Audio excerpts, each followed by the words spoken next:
Good evening, everyone. I would like to welcome you to the Krasno Global Event series. Thank you for tuning in to our Ambassadors Forum today. Today, we have a special guest, Ambassador Winston Lord. He is here to talk to us about his wide-ranging diplomatic experiences and not least about his involvement in the Nixon administration's opening to China in the 1970s. And he will also talk to us about America's policy toward China in the 1980s and 1990s. I'm Klaus Larres. I'm the Richard M. Krasno Distinguished Professor of History and International Affairs here at UNC-Chapel Hill. The Krasno events have been running for the last 10 years, and we are still going strong. Thank you all for joining us today. Please submit your questions to our speaker today by submitting them in writing via the chat function at the bottom of your Zoom screen. Our two Krasno assistants today, Jess and Willow, will select them and read them out aloud to all of us. We are videotaping the event today, and I would like to point out to you our famous YouTube channel on which all the videos of all of our events can be watched again. The address is youtube.com/KrasnoUNC. Today, we are talking about with Nixon and Kissinger in Beijing and the opening to China, a good or bad idea with hindsight? Thus, we will consider the beginning of America's contemporary relations with China in the early 1970s, but also we will look at the subsequent developments until the very present. It is a particular pleasure to welcome Ambassador Winston Lord. Winston Lord is the ideal person to enlighten us about the complicated relationship between the United States and China. Ambassador Lord has been a key figure in US-China relations since the 1970s and also in many other US foreign policy issues. He played a quiet but essential role throughout Kissinger's tenure as Secretary of State. From 1970 to 1973, Winston Lord was Special Assistant to National Security Advisor Henry Kissinger. And in this capacity, he traveled with Kissinger on all his secret and public journeys to China to meet with Mao Zedong and Zhou Enlai and also with Deng Xiaoping.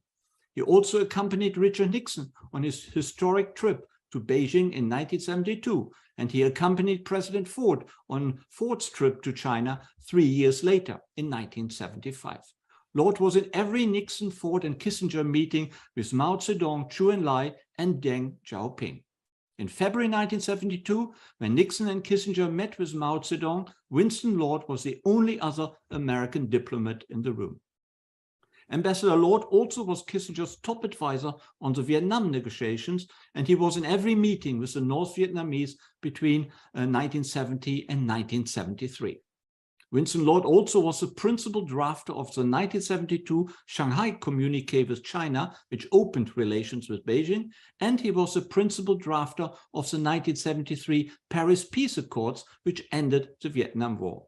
He was also involved in the SALT negotiations with the Soviet Union to limit the nuclear arms race, and he was involved in Kissinger's shuttle diplomacy that ended the October War or Yom Kippur War in the Middle East in 1973.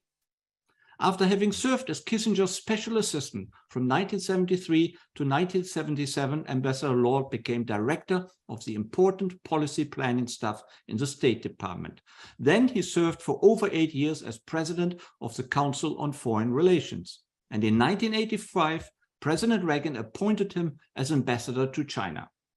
And Winston Lord stayed in Beijing until the early George H.W. Bush administration in 1989. During the Clinton administration, Ambassador Lord was Assistant Secretary of State for East Asian and Pacific Affairs, and that was from 1993 to 1997. And once again, he dealt with China and, of course, the many other countries in the region. He also has had many important positions outside government, such as chairman of the National Endowment for Democracy and chairman of the Carnegie Endowment. And he also advises many other organizations, too many to mention here. Winston Lord is married to the best-selling Chinese author and human rights activist Bet Bao Laot. His father was a leading textile industrialist, and his mother, Mary Pillsbury Lord, served for 8 years under President Eisenhower as US delegate to the United Nations and the UN Commission on Human Rights. Ambassador Lord has degrees from Yale and Tufts University and many, many honorary doctoral degrees. In 2019, so quite recently, Winston Lord published a book of interviews with Henry Kissinger entitled Kissinger on Kissinger, Reflections on Diplomacy, Grand Strategy and Leadership. It is a very good read and I can highly recommend it to you.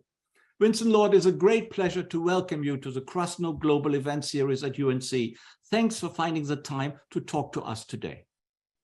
Well, thank you for the very generous introduction. I couldn't have written it better myself.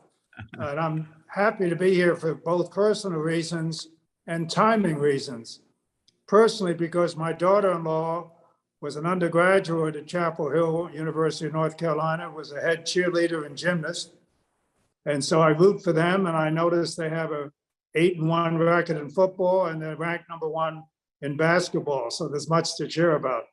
But on timing, to talk about China now is very fortuitous.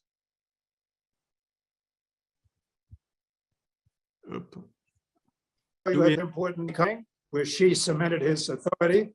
And just a few days ago, we had the first face-to-face summit between Xi Jinping and President Biden. So this is a very good time to talk. Thank you, Winston. It's, as I said, it's greatly appreciated that you found the time to join us today. Let me just ask you straight away, why did the United States and China open relations with each other in the 1970s? First, of course, that opening to China in the early 1970s and then full diplomatic relations in the late 1970s. Why did that not happen in the 1960s? Why in the 1970s? Well, it didn't happen in the 1960s for several reasons. First, Americans, both leaders and public, thought China was an extreme communist nation, which of course it was. They saw Mao's excesses in terms of repressing its people. It was viewed as a close ally of the Soviet Union. It took a long time for us to realize the tensions and eventual split. So politically, it was very difficult, and no president wanted to take that on. But in the late 60s, Nixon wrote an article in Foreign Affairs magazine, which projected his interest in better relations. His emphasis was to include China in the community of nations and not lead 1/5 of the world's people outside it, angry and isolated, without illusions about the difficulties. Meanwhile, Kissinger, who eventually became his national security advisor, was developing an interest in opening to China, primarily to balance the Soviet Union, because in the late 60s, between the two were clear. So that's the background of how they both came into office with independent views on this, but converging views on the need to open up to China. Now, Nixon chose Kissinger, even though I hardly knew him, because of his background, even though Nixon was a conservative and from the West Coast, and Kissinger was a Jewish immigrant, went to Harvard elite college, which Nixon distrusted, and worked for Nixon's political opponent, Rockefeller, but they converged on China. And the US had several objectives in opening up. We can get into the process as we discussed, but the basic goals of opening to China that Nixon and Kissinger had were the following. First, to establish contact with 1/5 of the world's people. Secondly, thereby hoping to have more stability in Asia generally.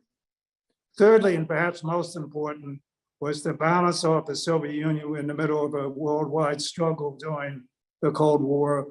And it was clear that the Chinese were worried about the Soviet pressures as well.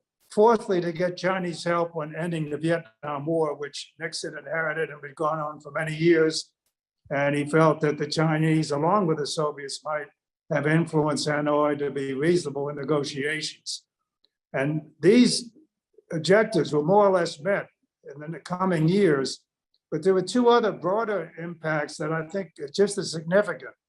One, it showed that America was still, by opening up dramatically to China, capable of great strength and maneuverability on the world scene. We weren't bogged down just in Vietnam. We showed that we could act boldly and dramatically in our self-interest and change the international landscape.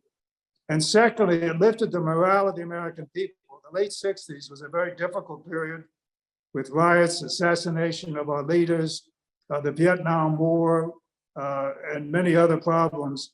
And we were somewhat fatigued and divided as a country. And opening up dramatically to China lifted the morale of the American people. So those are the broad objectives, and they were generally met very successfully. Yeah, thanks very much. What about the Chinese? Do we know why the Chinese were interested in opening up relations with China? Because China was, of course, still in the middle or towards the end of the Cultural Revolution with all the chaos which accompanied it. So why that sudden interest in opening relations with the United States? There were two main motivations for the Chinese. First, they were worried about the Soviet pressures. The Russians, the Soviets had occupied Czechoslovakia in 1968, and Brezhnev was declaring that Moscow spoke for all communist countries, which Mao didn't particularly appreciate and was concerned about Soviet pressures. There was a Soviet buildup on the northern border and then border clashes in 1969, which of course caught the attention of Nixon and Kissinger, and we began the process of getting in touch with the Chinese. So the Chinese first objective was to have the far barbarian America balance off the near barbarian, the Soviets, and through coordinated or parallel policies, balance Soviet pressures and give China a greater sense of security. But secondly, you touched on it yourself, they were very isolated. During the Cultural Revolution, they withdrew all their ambassadors except one in Egypt, and had no contact, really, diplomatic contact with most of the outside world. And so they wished to break out of their isolation, not only by opening up with us, the most important country, but they felt that if we opened up, others would follow in our wake. In fact, we'd held many back, like Japan, cautioning them not to go ahead with the Russians, with the Chinese. And so they felt that this would decrease their isolation, also help them against the Soviets. And just like we achieved our objectives, the Chinese achieved theirs. They did balance the Soviet Union. They got greater security by working with us. And secondly, in the wake of our opening, many other countries in Europe and Japan speeded up their diplomatic relations, and the Chinese gained admission into the United Nations. So each side achieved its broad objectives. It was a classic win-win situation, as the Chinese like to say. Thank you. And a personal question, perhaps, what was it like to work with Henry Kissinger? You know, that was still the fairly young Henry Kissinger, who had only just become National Security Advisor, who wasn't the experienced statesman of later years. And you were at a fairly young age as well. So what was it like to deal with the man who, I understand, wasn't always very easy to deal with? Well, I've always called Henry, as I like to call him, that he is a very close friend, my mentor and my tormentor. Yes, he was very difficult to work with. He stretched my horizons. He made me think more strategically. He pushed me to do the best I could do. But he also stretched my patience and my nerves because he was a perfectionist. No one worked harder than he did. And so it was a real challenge, but exhilarating because the dramatic events and the brilliance of working with him. I'll give you an example of how it was tough to work for him. Among the duties I did for him, both in the White House and the State Department, was to write speeches for him and for the president. And he was very tough on speech writing. He felt speeches were very important, giving signals of our policy around the world and gaining domestic support for a policy. So he never liked the early drafts that I would do, or when I was in the State Department, I'd help with other speechwriters would do. And this is the kind of scenario we usually had in a speech. Now, there's a little exaggeration here, but this captures the flavor of writing speeches for Henry Kissinger and the fact that it was difficult to work for him. Henry would give me a topic to write a speech on. So I'd give him a first draft, and he'd call me into his office a day or two later and say, "Is this the best you can do?" And I would say, "Well, I thought so, Henry, but let me take another crack at it." So I'd go back and rework it. try to make it better and come in with a second draft. And a couple of days later, he said, "Are you really sure this is the best you can do?" And I said, "Henry, I think so, but I'll give it one more try." So anyway, this went on for 4 or 5 or 6 drafts. And I was getting really exasperated. Finally, I went in after my 6th draft and I said, "Henry, I have tweaked every paragraph. I've looked at every semicolon. I've lifted this speech as best I can do. This is certainly the best I can do. I can't improve it any further." He would then look at me and smile and say, "In that case, now I'll read it." So that's not quite right, but it's about the way he did this. Now, I'd heard that anecdote before, but I didn't realize it was you, that you were the victim. It was me. Now, let me make a couple other points about him. And he's flawed. Every great man is flawed. I'm not here to pretend he was perfect any more than Nixon was perfect, but they were great men. And I got Kissinger's attention by dissenting from some of his policies. He did not like yes men or yes women. I was on the National Security Council staff in 1969. I wasn't yet his special assistant. And I wrote some memos to him about policy. It was sort of a mini policy planning staff. And in several of them, I would raise questions about policy, not necessarily China, but other issues like Russia or the Middle East, whatever it was. And I often would criticize the policy, or at least suggest improvements or raise questions. Rather than annoying him, it gained his attention. And the main reason he appointed me as his special assistant at the beginning of 1970 was because he liked the qualities of my memo and that I was willing to take him on.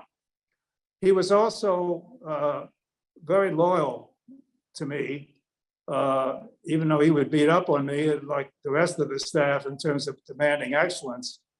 For example, my first project for him was to do an extensive white paper, a White House paper, on our involvement in Laos. There's been a lot of discussion about how much involvement the previous administrations had, who had been killed in combat. I won't go into details, but as a result of misinformation from the Pentagon and the CIA, I was in charge of gathering all the facts. There was a line in there that said no American had ever been killed in combat in Laos over 20 years. And we put that in the paper. In fact, there had been one incident in 20 years, which really, if we had acknowledged it, would have put everything in perspective. It was so little, but there was about a dozen people killed, but it wasn't even in combat. They were there in a scouting position and they got attacked by the communists and they fought back. But this was discovered, and the headlines in the newspapers were Nixon in white paper lies about Laos history. Which made me quite uncomfortable. It was my first big project for Kissinger. I'd been misled by the other agencies, but I was responsible. And to his eternal credit, he defended me from a very angry White House staff and probably president saying it wasn't my fault. So he had his flaws, but he served this country with great distinction. I'll always be grateful for what he did for me personally. Thank you.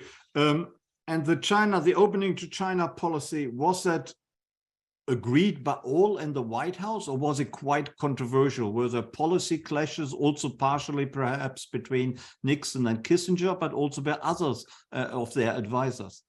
Well, no, there was real consensus, and very few people, Nixon, Kissinger, the chief of staff, myself, and a few others, not even the Secretary of State knew the secret contacts we had with the Chinese. We were also taking public steps to signal to the Chinese and to the world and to the American public that we were moving in a different direction. So the language we used toward China, calling them by the People's Republic of China, the Nixon article, certain unilateral steps on trade and travel that we took, which the Chinese didn't have to reciprocate, but would notice, always indicating the direction we had. And there were no real policy disagreements. Certainly, as I said earlier, Nixon and Kissinger had total agreement on this. They had slightly different emphasis. As I said, Nixon was somewhat more concerned about China being part of the world system. Kissinger was somewhat more concerned about China balancing the Soviets. but they both agreed on those objectives and the other ones that I outlined further. Indeed, on February 1st, 1969, 1 week after Nixon inauguration, he sent a secret memo to Kissinger, which said, I want you to get in touch with the Chinese. That's how high a priority he had on this. So there was general support for this within the administration. I think other agencies and certainly everybody in the White House saw the advantages of opening up, even though it was a little tricky politically.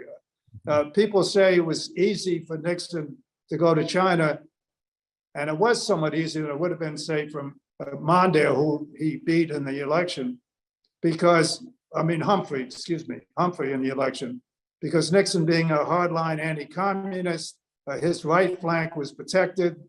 A lot of Republicans who might be uneasy would support him as their president, whereas the Democrats and the liberals generally wanted to do this. So it did make his job easier. But people forget how difficult it was. And as you say, there were 30 years where we didn't move at all. Thank you. But wasn't it unusual not to involve Secretary of State William Rogers, and as a young foreign policy diplomat, didn't you think it was rather unusual? Didn't you protest to Kissinger, say we need to involve the man? To say it was unusual is about as understated as saying that North Carolina and Duke have a rivalry in basketball.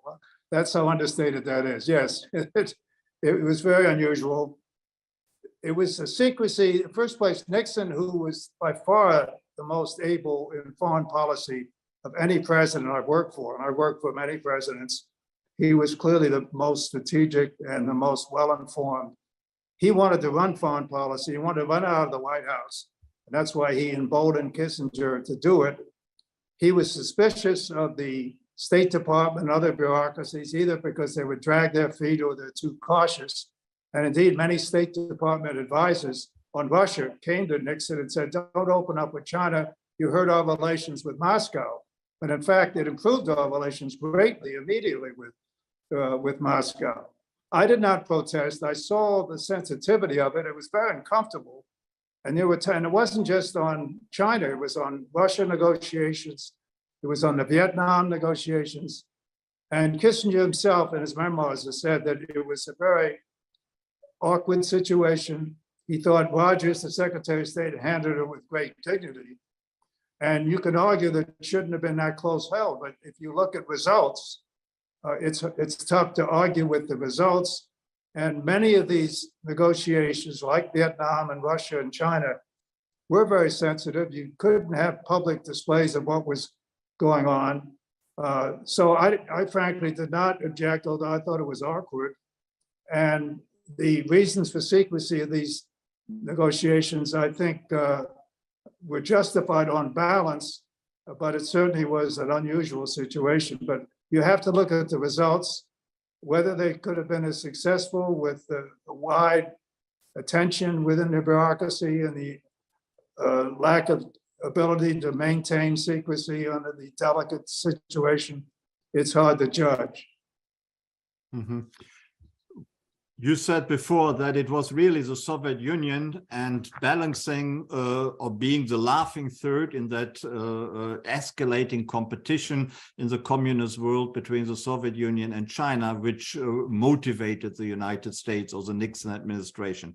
But how important was trade already, and the vision that China was, at least in the long run, providing a huge export market for American goods? Did that already play a role, or was that a later phenomenon?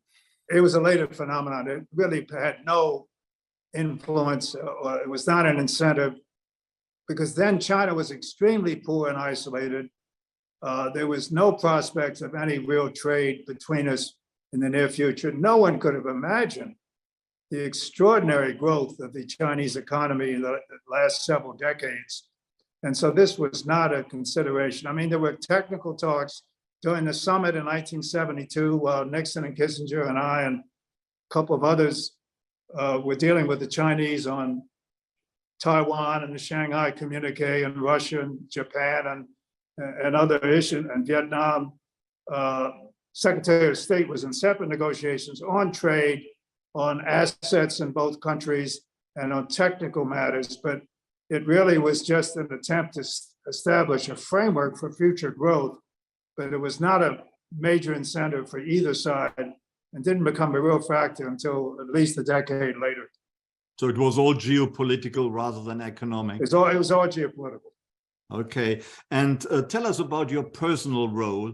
You know, were you able to influence and shape things a little bit at all, or were Kissinger and Nixon simply too overwhelming and perhaps too fully convinced of their own views and opinions? Now, you've hit a very important point. I, of course, deserve all the credit for this opening. Nixon and Kissinger just followed every recommendation that I made, and that I really should go down in history as opening China, and they were just auxiliary. So I'm glad this point came up. No, in a serious moment, there was never any real difference between me. There were some on some other issues that I dealt with, like Vietnam and the Soviets, and to a certain extent the Middle East. But on China, I had no real differences. Now, I can't, after 50 years, it's hard to resurrect every last memo. I want to make very clear, in addition to myself, there was a man named John Holdridge on the staff, an Asian and China expert, who was also heavily involved, although I was fortunate enough to be the one in the Mao meetings and some of the more delicate negotiations. So I was heavily involved in drafting memos, mostly for Kissinger, and sometimes to him in terms of advice, along with Holdridge or by myself. But basically, it would be, we would sit down after a meeting and he would say, here are the points I want to make to the president of this meeting, for example. I would do a draft and he would amend it and do things. So it would be joint efforts. But these were exposing what had happened and relating what had happened rather than debates. And before meetings, I would have suggestions, of course. But it'd be more tactical. It was nothing strategic and never any real differences between us. Mm-hmm. What about Hal Sonnenfeld? Sonnenfeld was also close advisor to Kissinger's, but he wasn't really involved in the China policy? No, he was not. But of course, we had an integrated strategy, of course, of how we dealt with the Soviets while we dealt with the Chinese. And Hal was crucial and the number one person, along with another person named Mr. Hyland, on both the Soviets and on Europe more generally, but he was not involved in China. Mm-hmm. I want to ask you about the secret trip in 1971 in a minute, but just tell me, Kissinger and Nixon's relationship is a mysterious and enigmatic one. We don't really know, we think we know all about it, but then we don't know an awful lot about it. Can you shed some light on this complex? Sure. Well, first, let me steer your listeners to a couple of sources that I think would be very helpful on this, and I can't do justice in this meeting. One is Kissinger's own memoirs. People are willing to read about 3,000 pages, but a good part of that is their relationship and his portrait of Nixon. Very well-rounded, obviously friendly on the whole, but pointing out the dark side. Secondly, Kissinger's most recent book, Portraits of Leaders, came out a few months ago, and he picks Nixon as one of his 5 subjects, and he gets into his relationship there.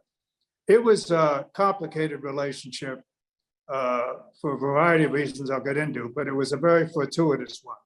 First, as I alluded earlier, it was extraordinary that Nixon, who had never met Kissinger, maybe one at a social event one time, picked this man who was so different and had worked for his opponent, Rockefeller, and it was part of the liberal Ivy League, Jewish immigrant circles that you didn't think of when you talk about California and Nixon and anti-communism.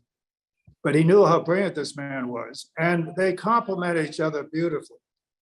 First of all, they both looked at foreign policy strategically, not tactically like lawyers, but having a conceptual approach and how the pieces fit together and taking a longer view and putting yourself in the other country's shoes. So they had the general conceptual strategic approach.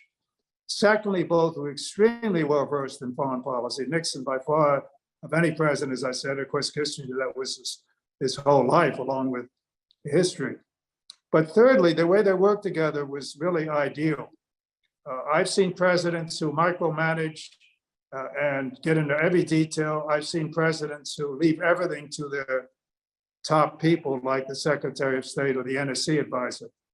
Nixon struck a perfect balance, in my view, and Kissinger is the first to point out the credit he deserves and how fortunate he was to work with him, also to put in charge of foreign policy by him. Nixon would have the grand strategy that he thought should be pursued, which he and Kissinger would talk about and agree upon, toward foreign policy in general and toward specific issues like China. Then Kissinger would be delegated to flesh it out in terms of negotiations and implementation of policy. Nixon would be kept well informed.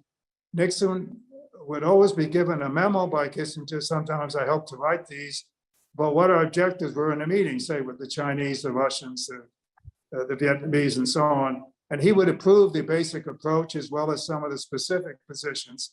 But he wouldn't get into great detail. He had great confidence that he and Kissinger thought alike and that Kissinger would carry out his role. Kissinger, in turn, was a brilliant negotiator and also bureaucratic maneuver and dealing with the press, all of which you needed to carry out foreign policy.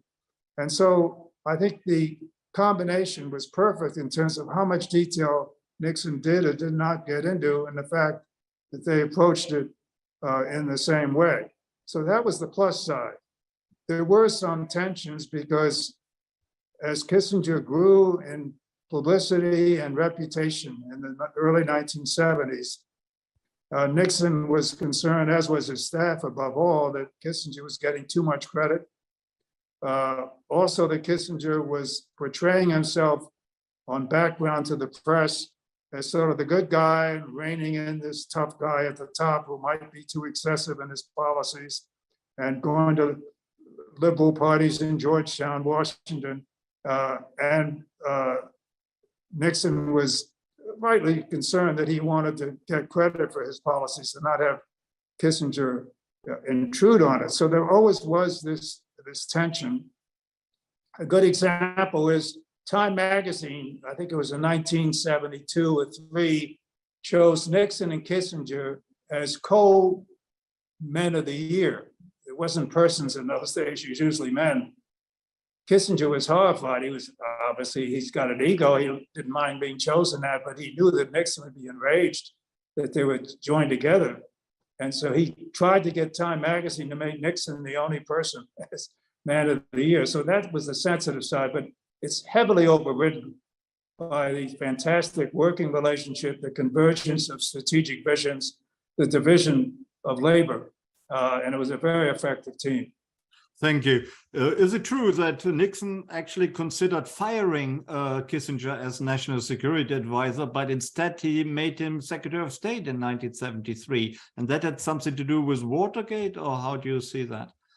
No, Watergate did not intrude on their relationship. It did mean that Kissinger's job as Secretary of State was much more difficult because of our domestic crisis and the countries around the world wondering how effective our presidency and foreign policy could be. But Kissinger was insulated, as was the rest of us on the staff, fortunately, from the whole Watergate and the other darker sides of Nixon's operation. In fact, we were so insulated, we on the NSC staff couldn't even get meals in the White House mess. I would work till midnight and I'd have to order a hamburger to be sent in from the mess. I couldn't go in there and eat.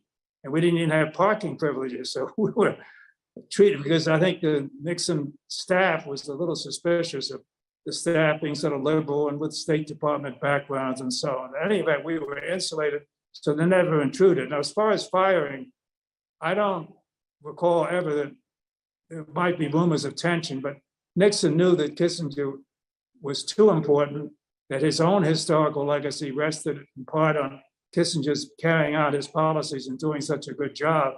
So he might have been annoyed by him, to say the least, at times. I don't want to exaggerate this. There was mutual respect, and they remained friends until the very end, and Kissinger defended him even though he saw the flaws. So I don't think he ever came close to firing Kissinger. He finally decided to let Kissinger not only be Secretary of State, but to hang on to his hat as National Security Advisor. That lasted about a year. It's quite awkward. It's quite amusing because Kissinger, as Secretary of State, would write a memo to Kissinger as NSC advisor, who usually would agree with the Secretary of State. So that was too much power. And so the tension did come up in 1975.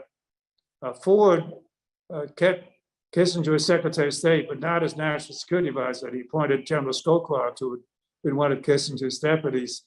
And there was a moment right after we got back from China where Ford fired the Secretary of Defense, Schlesinger, put in Rumsfeld, and took away the NSC hat. And so Kissinger was close to resigning. I sat down with him in December and January, I forget exactly, 1975, 76, and helped him write about 4 or 5 versions of a resignation letter to Nixon, none of which made any sense. There was no reason for him to resign. He was still Secretary. That was Ford, not Nixon, I take it. That was Ford. Yeah. Yeah, you asked about Nixon, but my point is that no president asked him to resign, but the fact is he almost resigned. Mm-hmm. And so then he finally decided he couldn't figure out a good reason for leaving, and he stayed on. But no, that's a long answer to your question. He was never close to being fired, no matter how annoyed sometimes that Nixon and his top lieutenants like Haldeman would get annoyed at Kissinger's publicity. Thank you very much. Let's go back to the secret trip to China in 1971, which went via Pakistan or with Pakistan's help. And you, I've heard many times, including from yourself, you were actually the first one into Chinese airspace. Tell us more about it. Yeah, let me tell you more about the secret trip, which of all the events in my life, probably the most dramatic. The Nixon-Mao summit where I was sat on that meeting, the ending of the Vietnam War after so much agony. Those are the other 2 major events in my early career. But in this case, I claim to be the first one into China. A lot of people think Nixon was first, but most people know Kissinger went on this secret trip in July 71. But I got there before Kissinger. No American official had been in China since 1945 when the communists took over. We were flying in a Pakistani plane from Islamabad to Beijing in July 71. So everybody in the front of the plane was Pakistani, the pilots and the flight attendants. Kissinger and I and some Chinese who came down from Beijing, sent by Joe and I to accompany us, were in the back of the plane. But as the Pakistan I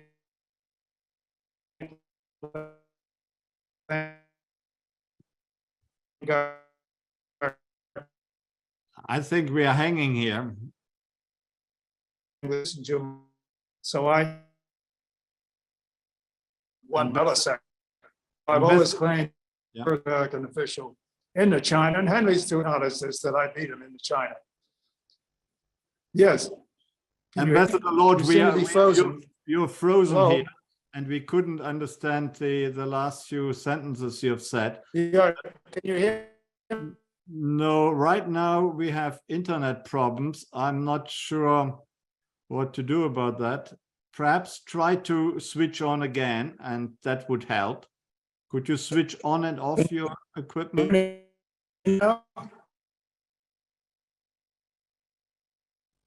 Can you see me now?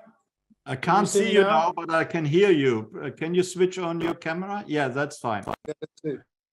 Now your camera is on. Okay, are we okay now? Yes, I think it's better now. So you were sitting with Kissinger and some Chinese that Zhou Enlai had sent in the back of the plane.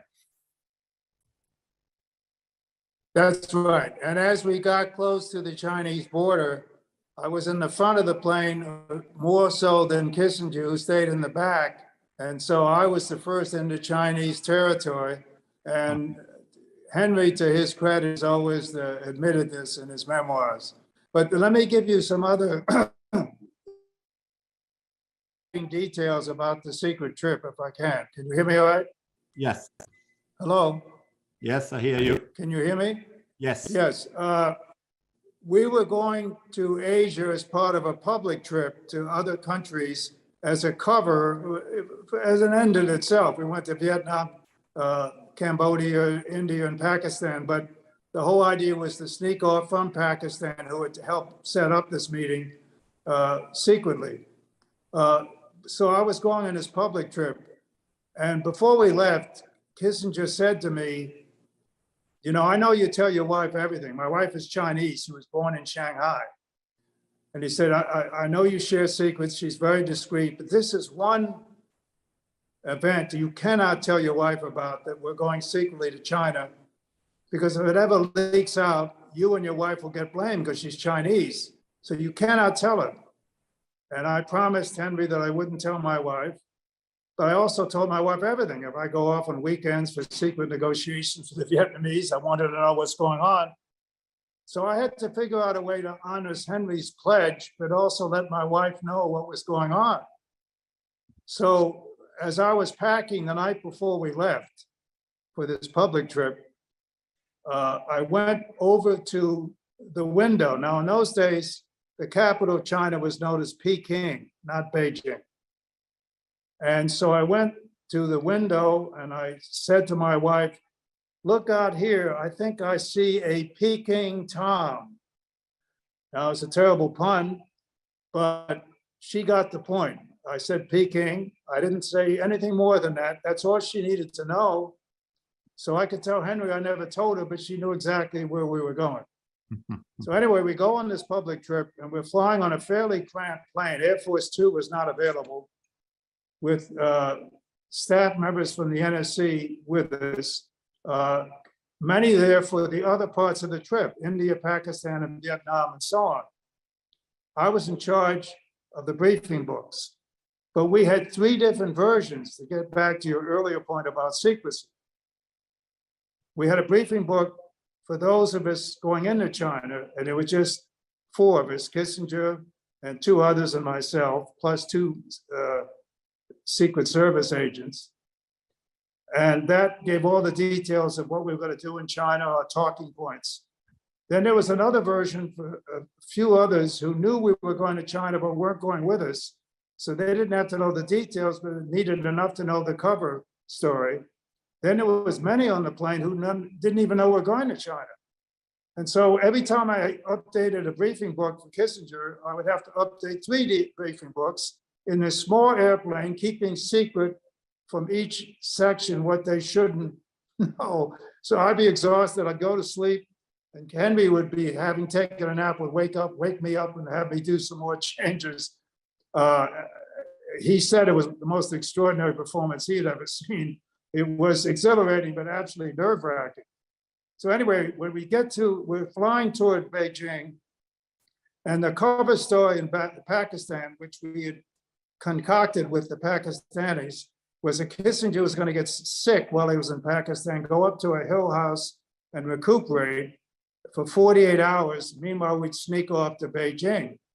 The problem is that on the way to Pakistan, Kissinger actually did get a stomach ache, and he couldn't admit it because he didn't want to ruin his cover story later.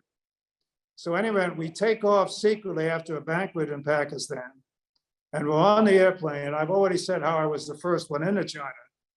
But the other interesting, amusing fact was that on the airplane, Kissinger, who you would think would be focusing on talks with Zhou Enlai, opening to China, the James Bond secrecy aspect, was really exercised by the fact that he had no shirts to wear in China. His staff assistant forgot to pack any shirts, and he was worried he's going to go around looking like an idiot on this historic occasion. So he borrowed one from Mr. Holdridge, who's about 6'3", Henry's about 5'8", and he put it on. He went around in China looking like a penguin. And furthermore, the label in the shirt said, "Made in Taiwan." So we had a lot of excitement. So we get to China, we're staying in a guest house, and that first night, we were there 48 hours, I went outside and dug up some dirt, Chinese soil, put it in an envelope so I could take it back to my Shanghai wife, who had been born there and so on, born in China. So then we had the talks and we agreed on a summit meeting and the broad agenda for the president's visit and the communique announcing it. But that involves some rather tense negotiations. So we succeeded. I can go into detail, but we have many other subjects. And we flew back to Pakistan, resumed our public trip. And ironically, we went through Paris, had a secret meeting with the North Vietnamese. And we thought we had made a breakthrough, rather naively, we hadn't. But as we flew back to the United States, we thought not only had we opened up to China, which was dramatic enough, but maybe we had made a major step toward ending the Vietnam War. So of all the trips and events I've been involved in, that probably was the most dramatic. Thank you. Most interesting. What was it like to meet Zhou Enlai and to talk to him and to find out what the Chinese were thinking? Yes, well, Kissinger has said that Zhou Enlai is the most impressive diplomat he ever met. And I've met fewer than he has, of course, but I would have to agree with that. It doesn't mean he wasn't ruthless. You don't get to be number 2 for Mao or number 3 and make sure you survive and get toward the top of China under communism without being ruthless. But he had extraordinary qualities. He had great strategic vision and took the long view like the Chinese in those days did, which appealed to Kissinger. He liked to approach things that way. And rather than haggling over every detail like the Russians, who sort of like rug merchants, or having intransigence and revolutionary speeches like the Vietnamese, or Talmudic scholars looking over every semicolon like the Israelis, he found the approach Kissinger did with Zhou Enlai much more compatible, which each side would state its basic core interests and then figure out how each side could respect the other side's principles. So Zhou Enlai was very charismatic, very charming, good-looking guy. By the way, he was an actor, as was my father-in-law, my wife's father, and they were in the same play in Tianjin back in the 1930s, I guess. I don't know the exact date. Ibsen's Dollhouse, and my father-in-law and Zhou Enlai were both in the same cast, which is quite ironic to say the least. In any event, Zhou Enlai was a master of his brief. He never had a briefing book, and Nixon, who had these voluminous briefing books, made sure he put them aside so he would not lose face having to rely on his briefing books. By the way, Nixon worked extremely hard for this trip. I was in charge of his briefing books. There were 6 thick books. We are now talking about the 72 visit, yeah? That's right. Yeah. But that involves Zhou Enlai, of course, as well. But you're right. I'm eliding the 2 when I get to Zhou Enlai. But Nixon read every page, and I could tell, and he would still ask questions as we flew to China.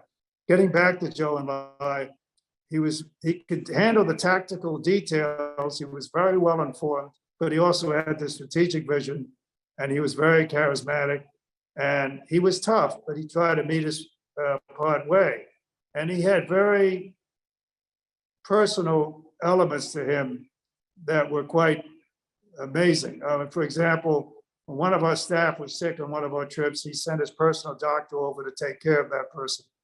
Another example was when he and Kissinger in the February 1973 trip, after the final night completing their exchanges, he walked Kissinger back to the state guest house where we were staying, which was very unusual in protocol terms, but he did it for a very specific reason, not only show his respect, but what had happened was the 3 days we were there, Kissinger and I would often walk outside to escape the bugging in our guest house so we could talk frankly. But every time we got to a certain bridge in this compound, a PLA officer would pop up and stop us from going across it. We couldn't understand why. And we would talk about that in the guest house where we were overheard, I'm sure. So when Zhou and I walked Kissinger back to the guest house that final night, he walked Kissinger over that bridge. He didn't say a word, never mentioned what he was doing, but he was basically, he had heard the story and he was showing Henry that he not only respect, but he knew what was going on. So he had these personal touches. Now, one final point on Zhou and I, however, his demeanor changed completely in our meetings with Mao. I was in 5 meetings with Mao, Nixon, Kissinger, and Ford. and Joe and I was there. I said he was a great actor. In these meetings, he was not only deferential and quiet in the presence of Mao, he was almost obsequious, versus the domineering, charismatic, in charge Zhou Enlai on our bilateral meetings with him. So it was an extraordinary contrast. And this deference lasted till his death. It's described by by Mao's doctor in his book. Zhou Enlai in 1976 was dying of cancer. Mao was also very sick. So the issue would be the succession. And Zhou Enlai needed an operation for cancer. Mao stopped it, wouldn't let it happen, because Mao wanted to outlive Zhou Enlai and make sure he could put the succession that he wanted.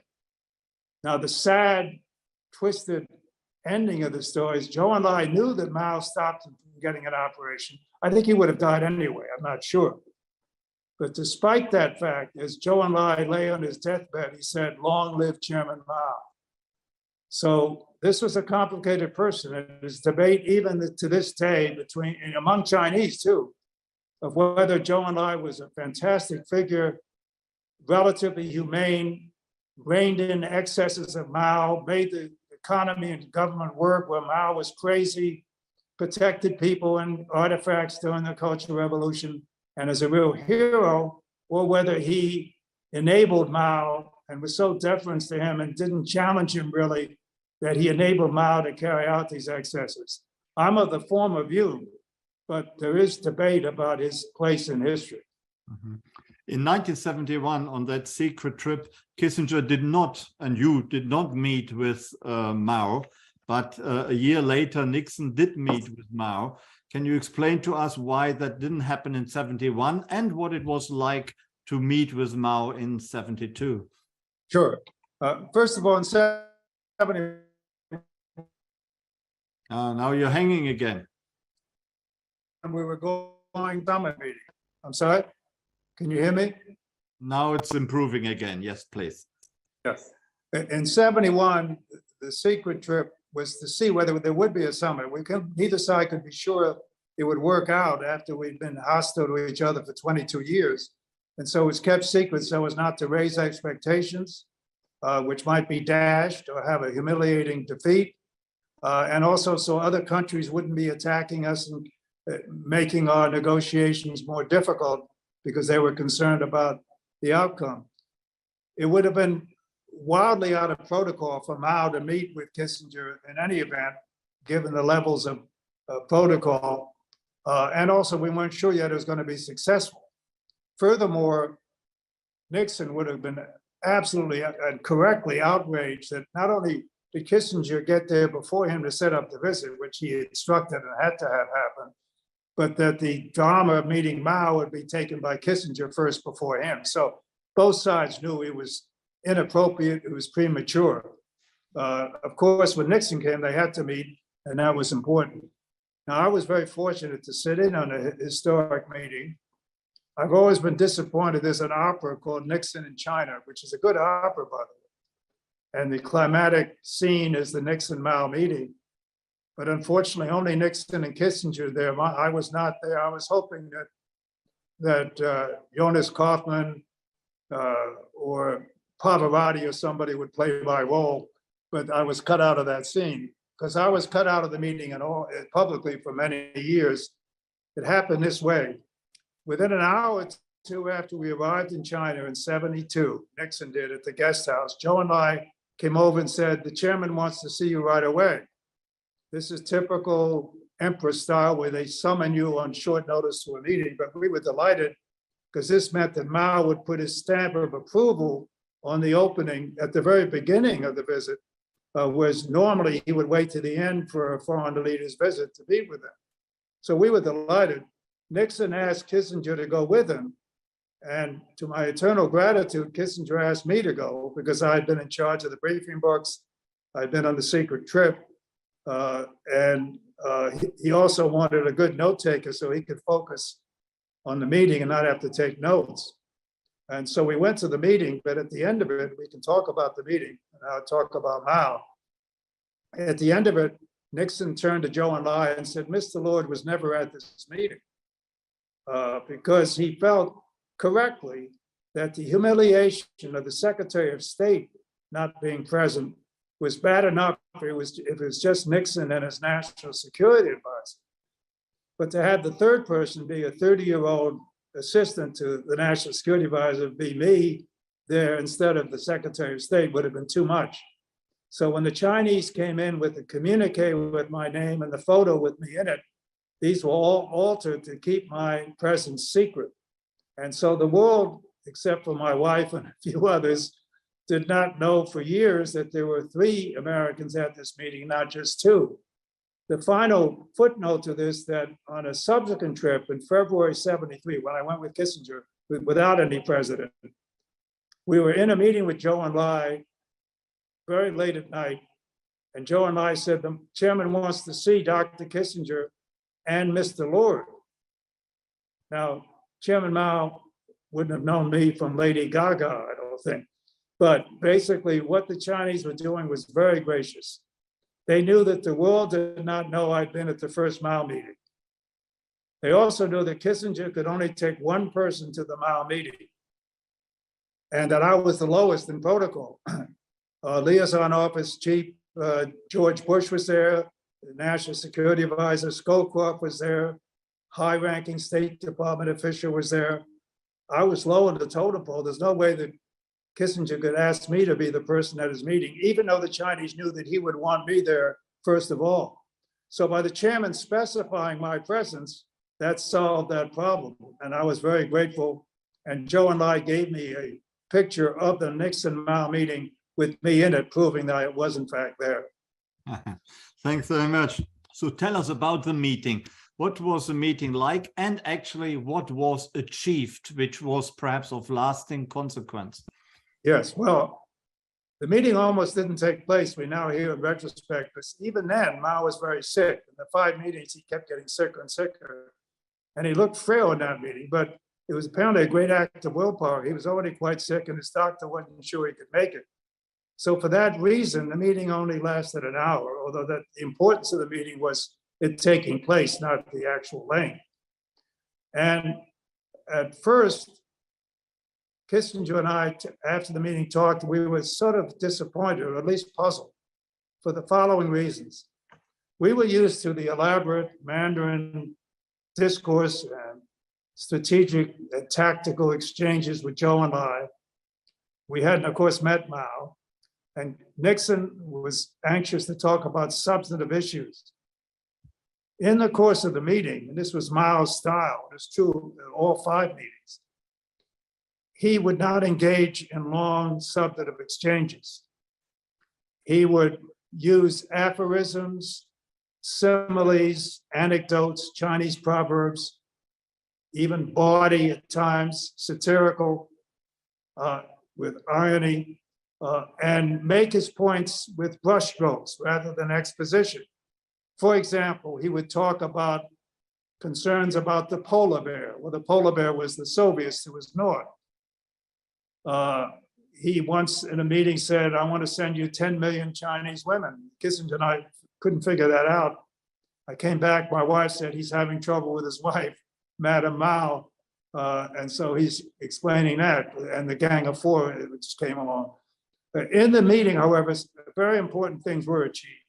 First of all, the fact that it took place put the stamp of approval of this opening and showed the Chinese people and cadres, as well as the world, that he was fully behind and approved this. So the very fact the meeting took place was important. And then the key substantive elements were sketched very briefly by him, but enough to give Zhou Enlai his marching orders and have a framework for our consequent exchanges with him. For example, he said the Taiwan issue could wait 100 years. That's another way of saying, even though this was crucial to them, it's, as we sit here today, 50 years later, it still is. He was basically saying, we'll take care of that over time. History will take care of it, but we got to get on with other issues, like the polar bear, the Soviets. Or he said, Nixon said, you really changed China, and Mao would say, I've only changed a few things outside of Beijing, meaning he knew that he couldn't fully control that society and had to shake it up. He said he liked conservatives, meaning Republicans rather than Democrats.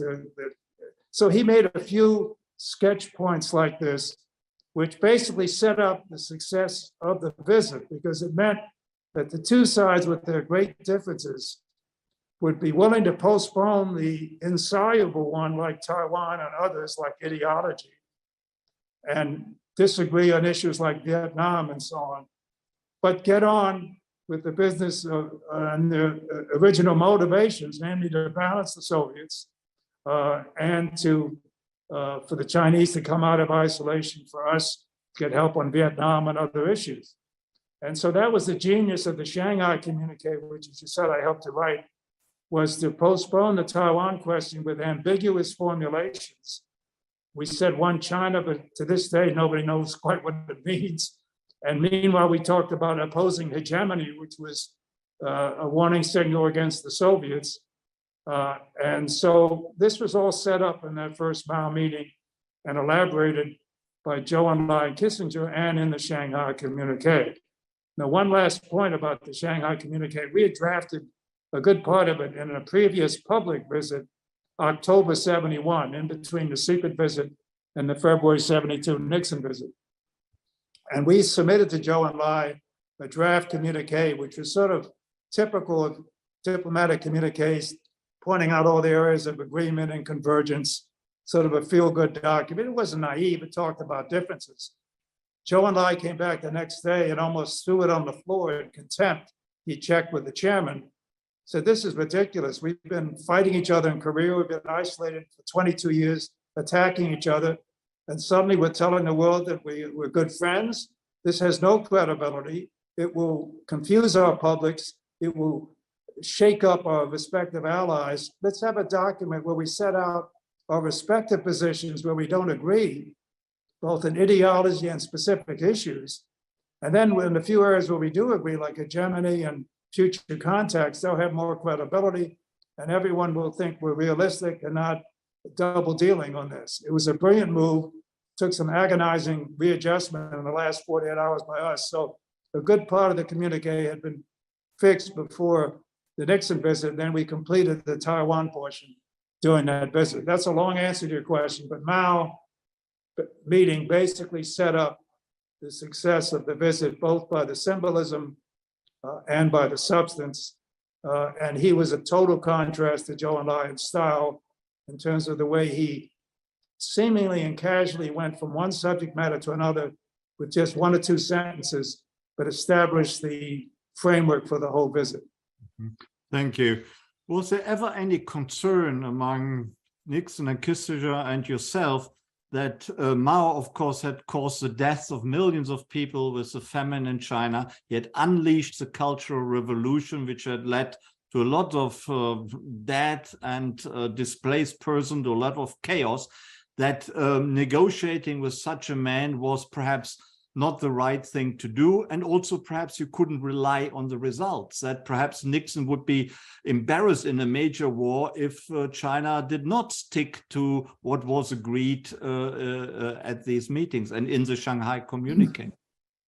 These are fair questions. On the second one first, no, we felt that the Chinese would suffer if they broke their word and we broke off, because they had their incentives that I've outlined, and their isolation would have been deepened. They wouldn't achieve the balance against the Soviets. And so we felt it was self-enforcing in their own self-interest. And that's the way Nixon and Kissinger approached the Chinese, by the way. They would talk in terms of China's self-interest and why they could do some things in parallel or in agreement with us, which would serve their interests, rather than exhorting them and so on. On the first question, very frankly, we're in the Cold War with the Soviets. And not only with China, but with many other countries, human rights was not a major issue. It was put aside because we had to get on making sure we didn't have a nuclear war. And it meant for some awkward alliances, to say the least. And we knew of the excesses of the Cultural Revolution, and it was still going on, but we didn't know the full extent of it. And we knew Mao was ruthless, of course, and they were communists after all. So there was certain distaste, of course, for their system.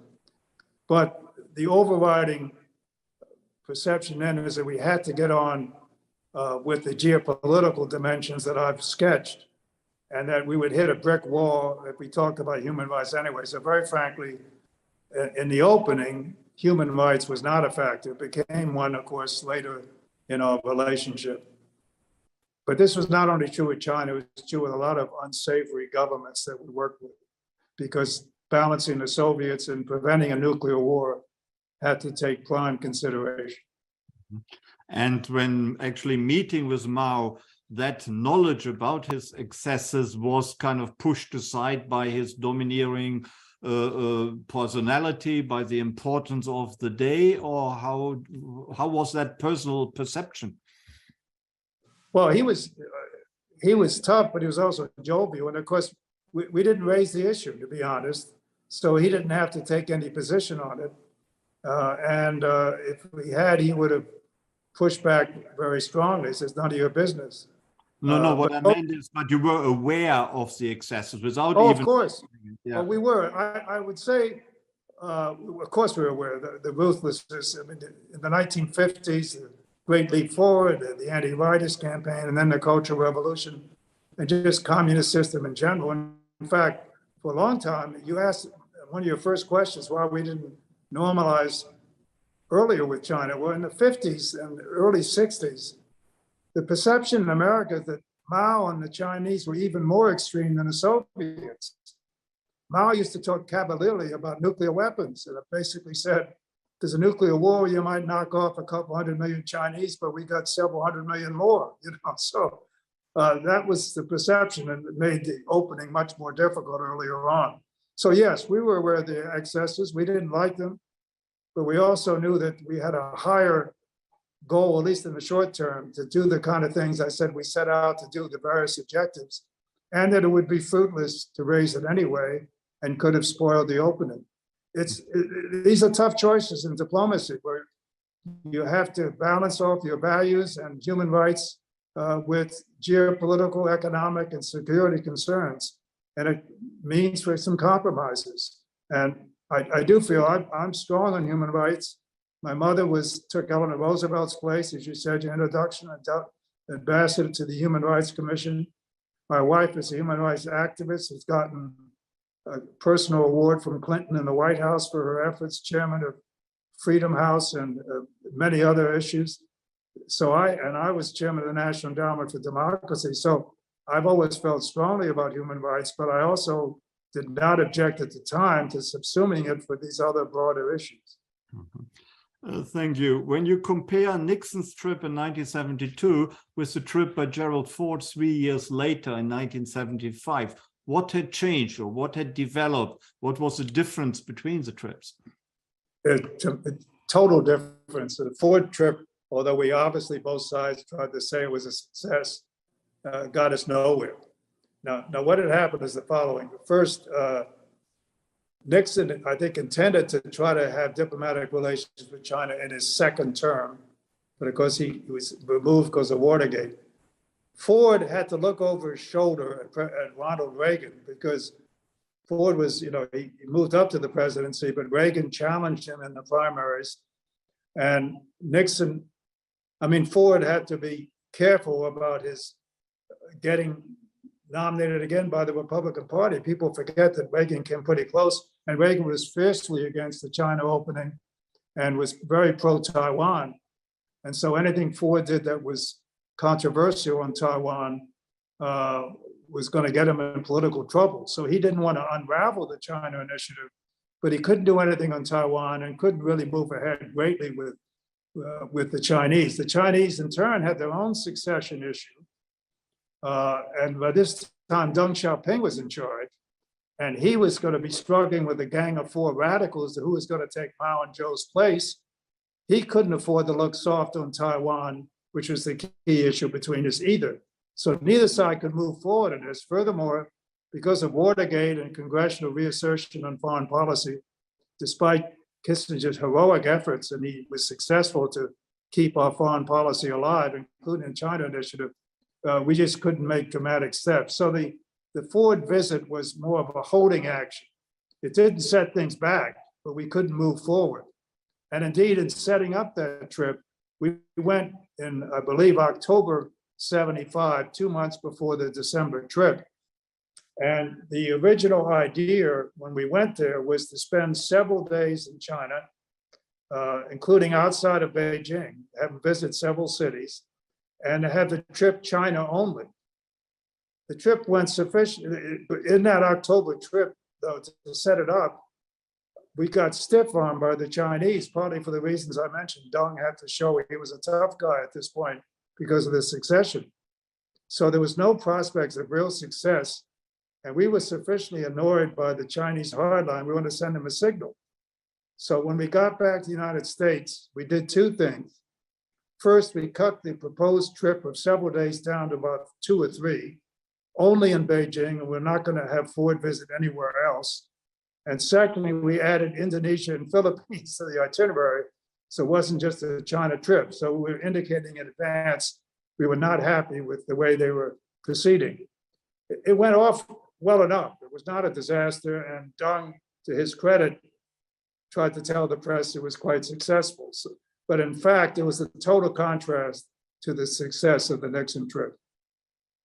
I have to give you one story on Ford and Mao, if I could. Sure, go ahead. President Ford was a very decent man. He served his country beautifully. He brought us together after Watergate. He lost chance for re-election by pardoning Nixon very courageously. Whether you agree with it or not, it took great courage. But he wasn't always the most brilliant person, in my opinion. And this was shown in his meeting with Mao. Mao, by this time, is extremely sick, very frail. So when Ford walks in, Mao says to him, "I will soon receive an invitation from God." Of course, indicating he's about to pass away. Ford looks a little puzzled. Anyway, we sit down for the meeting. It goes on about an hour and a half. And then Ford, as he's leaving, goes up to the chairman, shakes his hand and says, "I want you to know, Mr. Chairman, I hope you get that invitation from God very soon." Fortunately, of course, the interpreter said, "Mr. Chairman, President Ford wishes you 1,000 years of happiness," or something, you know. So he didn't quite understand what was going on. But Kissinger and I almost fainted when he said that, but we were rescued by the interpreter. On the other hand, Joe and I, I'm sure, understood what he had said. So that was quite amusing. But I don't want to put down the president. He was a very decent, and he did a lot of service to his country. But this was a rather amusing / frightening episode. Absolutely. Thank you for letting us know. While the China negotiations and the opening and the rapprochement with China went on, there were also the SALT negotiations taking place, the Vietnam negotiations taking place, and also in 1973, the Yom Kippur War, October War, and Kissinger's shuttle diplomacy. How was that all possible, that all these major events were taking place simultaneously, and you were involved in all of them? I was very fortunate to be in all four. And just to punctuate the year, and I'll get back to your question, but 1972 was an extraordinary year. And it all hinged, I think, on the secret trip in July 71. When we went in July 71, we set up the presidential visit. And within days of announcing that visit, a whole chain of events started taking place over the coming months. We immediately got the Soviets' attention because they saw we're opening up to their neighbor, and it made them nervous. They had dragged their feet on a summit meeting, and they suddenly agreed to a summit meeting after dragging their feet for a year or two. We made breakthroughs in SALT, the arms control negotiations on Berlin, and we had a dramatic summit meeting. We also then made breakthroughs with Vietnam, partly because of the opening to their two patrons, giving them aid, making them a little nervous, even though they didn't. They both helped to encourage Vietnam to negotiate, North Vietnam, so they could get this irritant between us out of the way. So we made major progress in Vietnam. So what you had was in 72, to get to your point, we had the president's visit in February 72. We had the Moscow summit with Berlin and Salt and all the other accomplishments in May 72. In October 72, we made a breakthrough with the Vietnamese on peace negotiations, which were then signed in January 73. And meanwhile, we were about to launch the first of the shuttle diplomacy with the Middle East. So obviously I'm biased in terms of the accomplishment of the Nixon-Kissinger era, but if you look at the landscape when they came in and what was accomplished by 1973, as you point out, it was quite extraordinary, and it all fit together. Our opening to China propelled the Soviets to a more accommodating position. Our opening to both communist giants put pressure on the Vietnamese to negotiate. Our credibility on the world scene having been restored and American support gained gave us greater leverage as we moved into the Middle East and tried to reduce Soviet influence there. So it all fit together and it was part of their strategic vision. When Nixon came into office in '69, we had no contact with 1/5 of the world's people. We had a very tense relationship with the Soviets,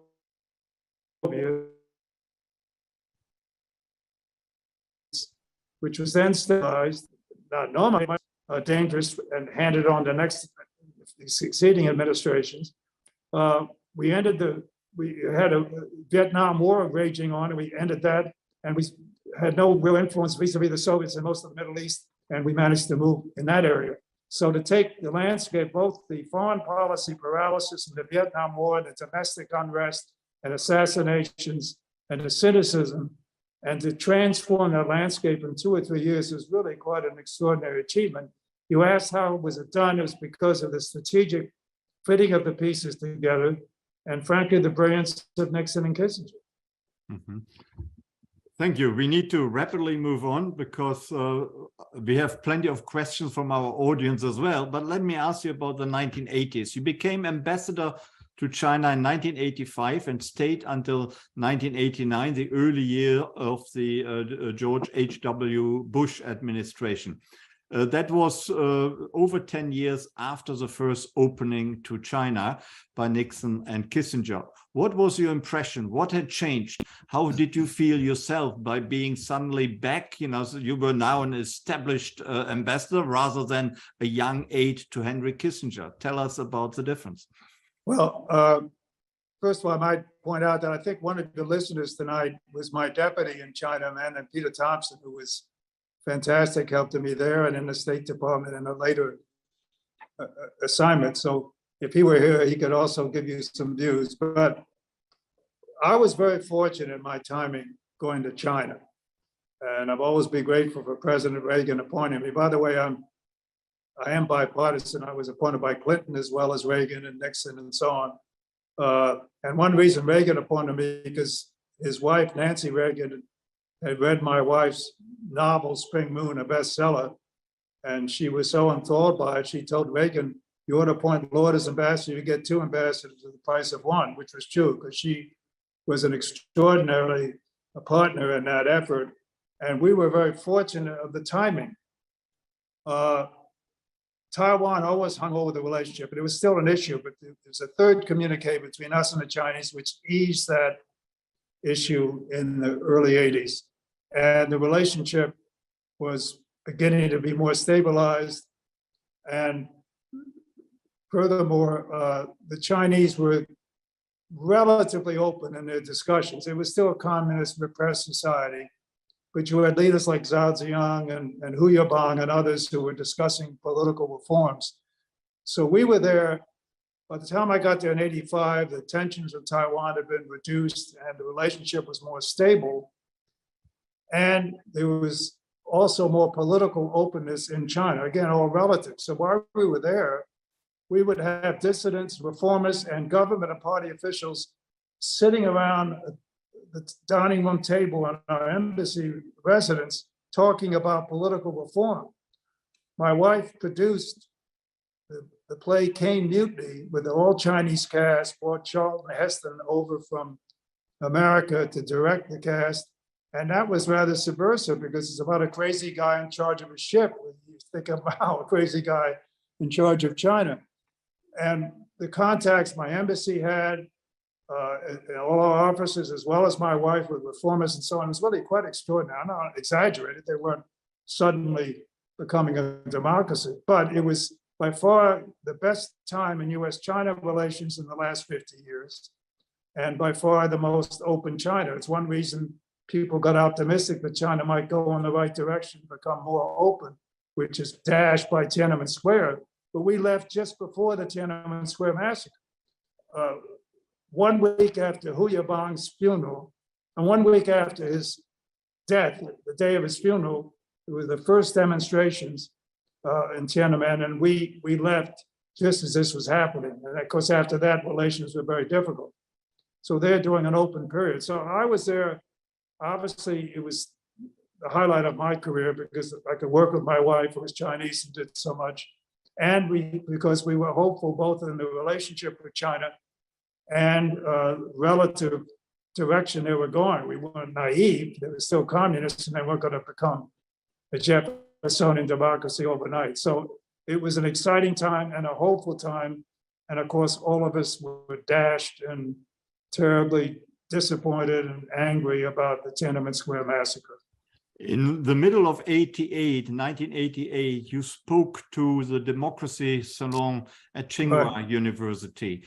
And that was, of course, the high point, or leading up to the high point of student unrest and student requests for more freedom and democracy. Did you believe that movement would lead to a successful end, or did you already fear that the government would clamp down on these efforts? Well, you mentioned 1988.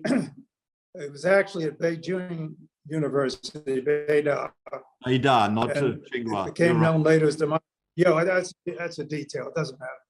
But the Chinese and many who became dissidents during Tiananmen Square held a series of outdoor gatherings with visiting speakers, and they invited myself and my wife to come. Now, we were a little naive.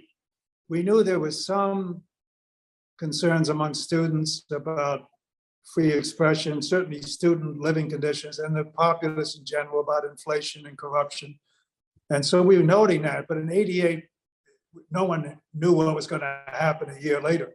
So when we went out there, we didn't think this was all that sensitive for us to meet with the students. We made it a major effort, all my officers did, and I and my wife, to get to universities and think tanks and meet as many Chinese people, including the young people, as possible. So we went out there, but I was careful because I knew there would be agents of the party in the crowd, hundreds of Chinese students. We went on for hours. Most of the questions were not sensitive. They're about our marriage or what it's like in America, of China. Not to get sensitive topics would be critical of the regime. And I even praised Deng Xiaoping's economic reforms and opening to the outside. And in fact, that was highlighted in a Hong Kong headline the next day about Lord supports Deng reforms. What was interesting, though, I could tell from the questions about the simmering unrest. They were careful, but you could see the restlessness. And so I was very careful. What happened was a clear signal that something was going to happen in the next year or so. It's an extraordinary event. I was at a banquet about 3 days after we went to Democracy Salon. The then Chinese ambassador to the US, a man named Han Shu, was on home leave. He came up to me at the banquet and said he had a personal note from Deng Xiaoping to me personally. It was polite but firm. Basically, it said, you cannot and should not meet with Chinese students without my permission. This is an extraordinary rebuke from the leader to the American ambassador. I replied, obviously diplomatically, but I basically said, get lost. I'm going to meet with students. Your ambassador can meet with our students. I've been meeting with the young people. I want to know the young people. I've been respectful of you and your party. And therefore, I basically said, I'm going to continue. I don't feel I have to check with you. Now, this is all, it was verbal and I was polite, but that was my message. For the next 2 weeks, lo and behold, various appointments I had at universities and think tanks were canceled. They finally got over it after a couple of weeks and we resumed. But it showed you how fragile already and how nervous Deng and the others were about what was coming. But to answer your question further, we knew there was unrest, but nobody could have predicted Tiananmen. People forget now what happened in Tiananmen. The average American, if he remembers it all, and the Chinese don't know it all because the Chinese have buried that in their history and no young people in China even know what happened. It was not just students in Beijing. First of all, there are people from all walks of life, including party members, journalists, military types, peasants, workers, media types, you name it, they were marching. There were over 1 million people, many days, never a single act of violence or unrest. And this took place, not on that scale, but it took place in something like 250 Chinese cities. And in those days, you didn't have social media spreading the word. You had bullhorns and a few fax machines. So it was an extraordinary outpouring, not just on democracy, it was on inflation and corruption and so on, other issues. So it was nobody could have predicted this. In fact, even though it was crushed, it gave many of us hope that this feeling was so widespread that maybe China would be forced to move in a more positive direction. So that was 88 really previewed 89, but we couldn't be that clear about how momentous that movement would become. Now, once it did happen, we were surprised in a way the Chinese didn't crack down even earlier. They let it be televised, and when my wife was over there as CBS correspondent on television covering it, because we had already left China, I'd left several months before, and everyone was puzzled why they let this go on as long as possible, even when Gorbachev from the Soviet Union came to visit. But then they finally did crack down. They didn't have to, but the time they massacred people, it was already dying out. But Deng wanted to make a point. In addition to kicking out Zhao Ziyang, his liberal prime minister, he also wanted to make the point that don't try this again. This is what will happen. But for you, it came as a surprise. You had not expected that the government would send in the tanks? No, well, let me be very clear here. What was a surprise, not only to me, but I think almost everybody in the world, was the scale of the peaceful demonstrations a year later. So it was not a total surprise that there was unrest, but that this would break out all over China and go on for so long. That was a surprise. Once it started, I think I certainly and others feared that they would crack down at some point. Yeah, absolutely. I, in fact, was surprised in a way they had to move sooner. Mm-hmm. So I was shocked and I was mad because it was unnecessary, but I was not surprised. Mm-hmm. But in 1988, you said you also believed that perhaps China would be developing into a more democratic direction. And I understand that was also what the Clinton administration in the 1990s largely believed. At that time, you were Assistant Secretary of State between 1993 and 1997, I believe. Was that your view as well, that democracy in China was quite a possibility after Tiananmen? Well, let's be precise on this. None of us believed that China was going to become like an American democracy in the foreseeable future. But most Americans, experts as well as the public, certainly before Tiananmen, felt that China would have to move and would move at some point. For example, and this was not naive. People didn't think it would happen immediately, and they weren't naive about communism. But the fact is, in Taiwan, which after all has got Chinese flavor to it, South Korea, Indonesia, Chile, the Philippines, once a middle class was built up and the economy was sufficiently strong, there was movement toward political reform, and people said, man or woman does not live by bread alone. So there's no reason to think that history would not repeat itself at some point, that once they got to a certain level of prosperity, that these factors would kick in. Secondly, in an increasingly globalized economy, you need to be open to the world for ideas and innovation and technology and trade. And all the students coming here and other Chinese citizens and all the Americans going there, there was a feeling in their own self-interest to develop the economy and through the pressures of aspirations for political liberalization that they might move in or could move in this direction. That was one reason. Successive administrations of both parties supported engagement and opening up to try to keep these forces at work without being naive about it. It's now convenient to say this was naive. No one expected instant democracy, but we did feel we were helping to move a process that history told us would be repeated. Now, of course, particularly since about 2008, and especially under Xi Jinping with repression at home and adventure abroad and interfering in other societies, our policy has to change, should change, and has changed. So with hindsight, when you look back both to the opening to China, but also to giving a most favored nation status to China, and also involving them, including them in the WTO in 2001 in order to facilitate trade relations in the last resort, was that the right policy at the time, or with hindsight, was the Western world mistaken? No, it was the correct policy. We're getting a lot of issues that we can't do justice to, but first of all, what was the alternative? Containment? Containment would never have worked because other countries would not join us, and single-minded containment would just isolate us and cause tensions with other countries. Plus, China began its sheer size and its semi-market approach for a while on the economy and the entrepreneur and skill of the Chinese people. They were going to rise anyway. So containment was not a realistic alternative. Secondly, if we hadn't opened up, the following would not have happened, certainly right away, and may never have happened. Number one, well, it probably would have happened at some point. We would have been isolated still from 1/5 of the world's people. We would not have made the progress immediate with the Soviet Union that we did. We would have had more difficulty in the Vietnam War.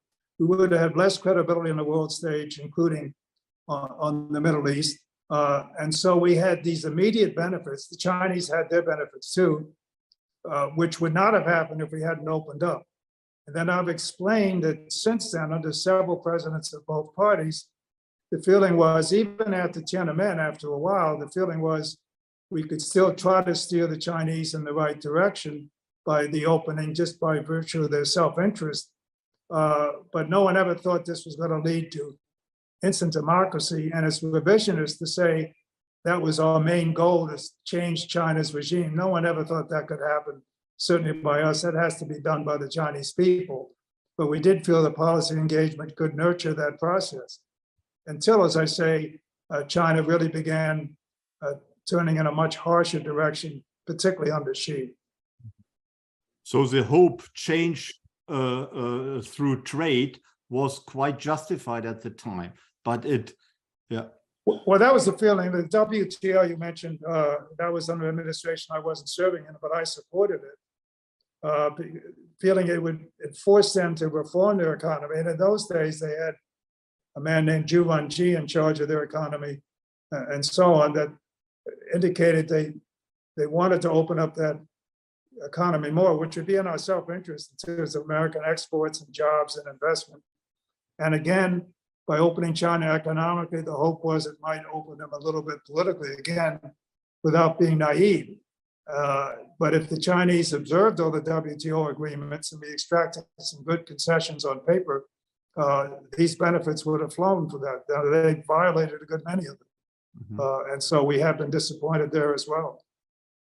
But when you look at the current tension and the strain in the relationship, which is of course not healthy for neither side, something must have gone wrong. What went wrong? And I'm sure it couldn't have been just the Chinese. It must also have been the American side which made mistakes, which steered the relationship into the, well, not the most healthy direction in the end. Well, I'm not here to say that we've been perfect or that we haven't done certain things that are provocative to the Chinese. For example, we fly a lot of reconnaissance flights very near their territory. I'm sure we get some intelligence from it, but we complain about their air flights around Taiwan. We do things that I'm sure they don't like. But very frankly, even though you can nitpick some American actions, and under Trump, although I agreed with some of his China policies, get hysterical and anti-Chinese and so on, we've exacerbated the problem. The overwhelming responsibility for the downturn in relations is the Chinese fault, in my opinion. And I try to be objective. It doesn't mean I don't want good relations. I'm relatively pleased with the meeting earlier this week to stabilize the relationship. And I hope we can. We certainly have to avoid war. But particularly starting in 2008, with the financial crisis, where China thought they did well and the West fell on its face, and therefore they didn't have to take any lessons, and they had the Olympics, and they began to feel muscular and had a right to have a greater role on the world stage, given their greater diplomatic and other and economic strength. But they began to pressure in certain areas like the South China Sea and so on. However, this was manageable until Xi, and I think the major responsibility for the deterioration relations is the incredible crackdown at home of all expressions of freedom and a surveillance state. You're locking up not only dissidents, but lawyers who defend dissidents. What he's doing in Xinjiang with the Uyghurs, the destruction of Hong Kong's identity, the provocative pressures on Taiwan, the militarization and expansion of influence in the South China Sea and the East China Sea with Japan, his conflict with India on the border, his interference in other societies, whether it's cyber interference or election interference. All these things have exacerbated the relationship versus an America that for many administrations welcomed China's rise, helped to nurture it with trade and investment, never tried to contain it. And so I think the responsibility lies heavily with the Chinese and specifically with Xi. Thank you. And what now can be done to save the relationship, to make sure that war and military conflict will not break out sometime in the future? Right. Well, a good step was taken this week, the most you could expect. You're referring to the Biden-Xi I'm meeting. talking about the Biden-Xi meeting 2 days ago. There was no compromise. No one could expect to compromise on the tough issues between us. There was a recognition that we would be competing fiercely. But it did accomplish several things that most you could do in the short term. It did lower the temperature between us, which is getting quite dangerous. It gave a chance for the two leaders for the first time to meet personally. They had 5 telephone calls, and Xi and Biden knew each other very well from many years ago, long meetings together. So getting together and outlining to each, and Biden kept pointing this out, each side's red lines, core interests, what had to be observed. It reduces the chance of miscalculation and accident getting us into a conflict. Although I'm not sure whether military to military talks and hotlines and rules of the road were discussed. I haven't seen proof of that. That's important to get those resumed so we don't stumble into war. Neither side wants a war, could afford it, and will do everything to avoid it because it should be destructive and self-interest. So frank talk like that, establishing basic red lines is useful. Furthermore, they agreed to resume exchanges, which the Chinese cut off after Pelosi's visit. And so particularly on climate agenda, where the two of us are so crucial for that, they've agreed to restart those talks. Also on issues like food and trade and other issues like that will be resumed. So that's positive. The Secretary of State, Blinken, will go to China early next year. And so I think we're managed to stabilize relationship, perhaps open some avenues of limited cooperation on shared goals like climate change. I like to see that on the pandemic goal. I didn't see any report on that. So that's what has to be done. No illusions that we're going to suddenly become convergent or have a lot of agreements. Certain global issues like non-proliferation, climate, pandemic, food security, debts for some of these countries, we should be able to manage the global economy. We should be able to work on, but meanwhile, we're going to compete fiercely. And what you do is compete within certain ground rules that are fair, we hope, and enforce those, manage the problems you can't solve, and work in the limited areas where we can agree. And I think the Biden administration trifecta of invest, align, and compete makes sense. Invest meaning competing with China starts at home and building up and restoring our democracy and its ability to invest in our future to be competitive. Align meaning work with other countries, allies, and friends for greater leverage with China, whether it's on trade or human rights or anything else. And then compete within that framework. This, I think, is the right approach. And I think on the whole, the Biden administration is taking the right approach. Also, there was the American readout on Ukraine, which is important, was that the Chinese agreed with us that nuclear weapons shouldn't be used. I note that the Chinese didn't include that in their readout, but that was useful to make that point. And Biden reassured the Chinese that our one China policy, however ambiguous, has not changed. Now, having said all that, the jury is out. Is this just a hopeful blip where the temperature is lowered and temporarily things look a little bit less stark? And the Blinken visit and other exchanges begin to stabilize the relationship? Or is it just an interlude and it'll be overtaken by events? And I keep our eye on the Taiwan issue, which of course is the most sensitive for the Chinese. In the Congress, in both parties, there's a very strong movement to greatly increase our ties to Taiwan. I'm in favor of doing that unofficially, keeping our one China policy. But they would expand our arms sales, not only in quantity and quality, to provide Taiwan self-defense so they don't have to worry like the Ukrainians did with the Russians, but also help pay for it, and other steps to make it a more official relationship. I'm a believer in deterring the Chinese and building up Taiwan's autonomy and self-defense, but some of these steps would be extremely provocative, and if they're taken, Xi will probably have to react, and what we've seen this week could become unraveled.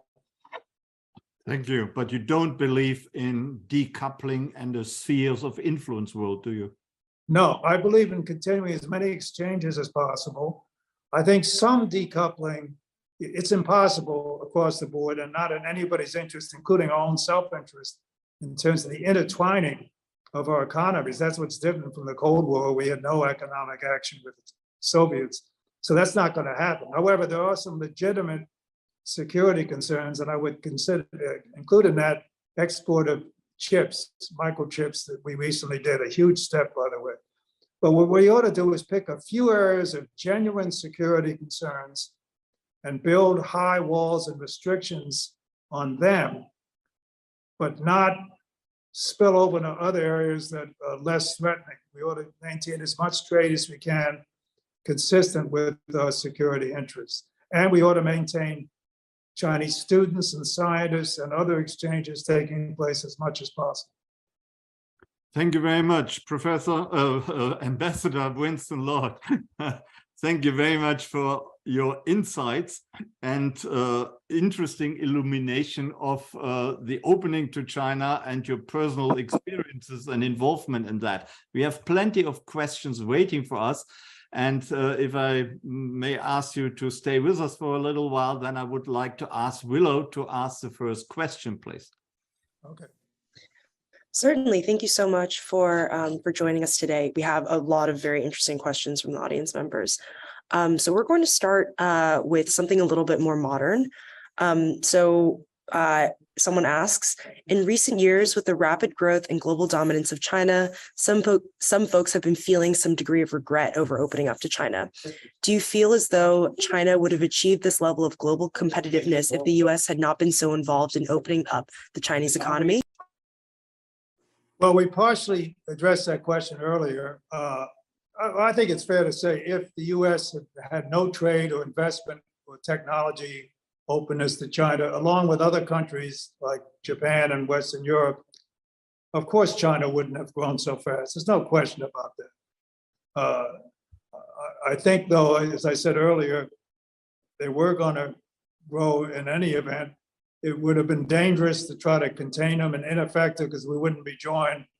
And so even though now we are concerned about China's competitiveness, I think for all the reasons I won't go over it, that it was not a mistake to open up. We didn't have an alternative. Now we have to get firmer now and be more careful about trade and investment. But I think the main point we ought to keep in mind in dealing with China, we ought to be self-confident about this competition.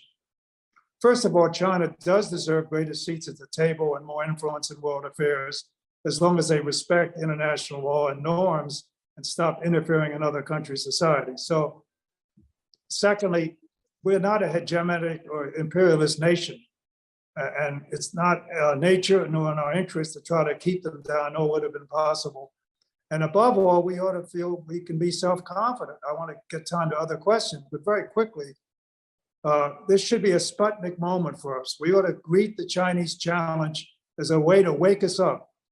You remember back in the 60s, the Russians launched satellites ahead of us and cosmonauts, and Kennedy and then succeeding administration said, we got to invest in our own competitive industries and so on. And it woke us up and helped us. We ought to treat the China challenge the same way.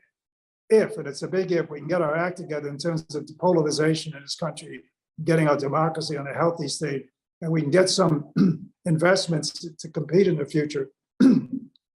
There's no reason why we can't use this as an opportunity as well as a challenge. And we've got so many assets compared to the Chinese, our immigration and therefore our birth rate compared to their demographic challenge. We have 40 or 50 allies. They've got North Korea, essentially, or better universities, our entrepreneurial and innovative business community, and this system that we have. There's just one asset. The fact that we have two oceans, Mexico and Canada as neighbors. The Chinese are surrounded by 14 countries with whom they've had border disputes. There are terrorists and Muslim extremists, and nuclear weapons are all around them. There's no reason we can't compete. They've got debt problems, they've got environmental problems, they've got population problems. They cannot compete with us if we do our act correct, and we shouldn't try to keep them down. We ought to welcome the competition. Thank you very much. Jess, would you go to the next question, please? Absolutely. This question is from Stuart Rosler, and he says, given China's current policy and President Jinping's unprecedented third term, do you think it is likely that China and the US reach an agreement on the political status of Taiwan? The answer is no. Certainly not in the future. It's not up to us to reach agreement. That's up to the Taiwan people and the Chinese. So our position, and it's been very consistent through 9 administrations, is the fact that the future of Taiwan has to be resolved peacefully between Taiwan and China, with the assent of the Taiwan people. It's hard to know what the Chinese people want, given their system, but that we would accept any outcome as long as it's arrived peacefully and with these principles respected. So that could include 2 Chinas, which I can't imagine China ever agreeing to.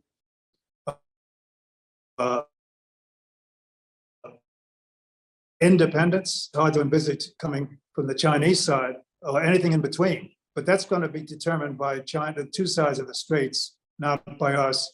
And so we have to manage this problem, respect the one China principle, and again, it's vague, but it's workable. Not be overly provocative, but help build up deterrence against a Chinese attack, help strengthen Taiwan unofficially, and hope the 2 sides eventually can work it out peacefully. By the way, in the next 10 to 15 years or so, I would say there's 0 of these invasions.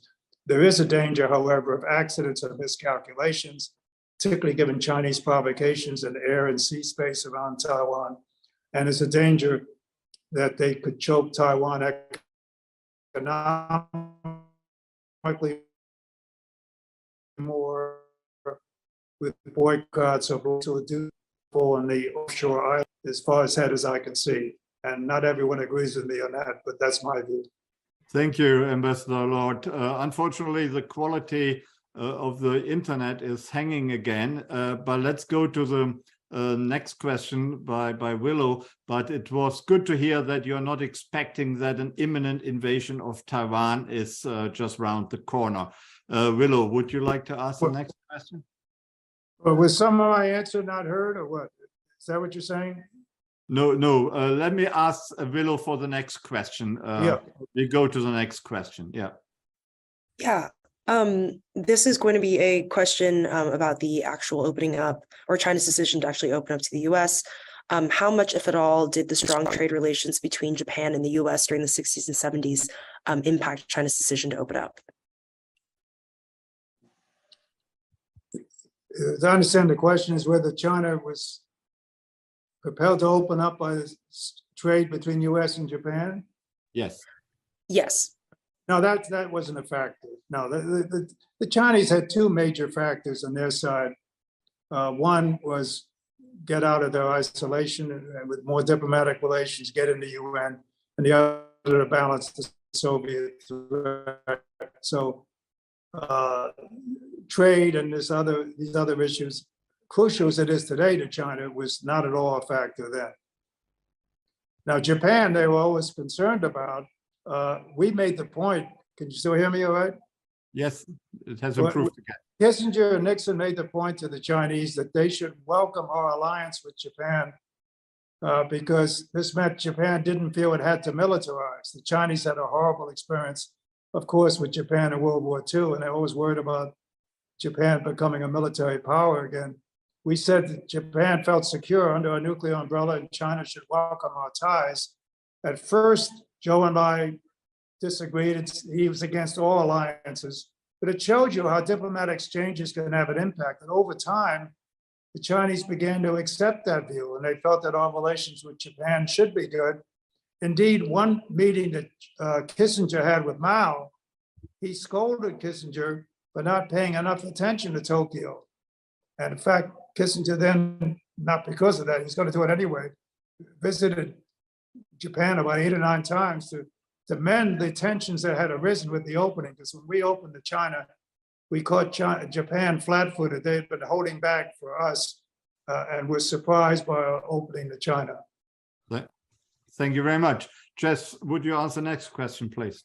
Yes, absolutely. So this question is from Anna Graf Steiner, and she's asking about the failures, if any, that you see in Europe's relations with the policy towards China, especially in the last decade. You say Europe's relations? One moment, sorry. Yes, Europe's relations with and policy towards China.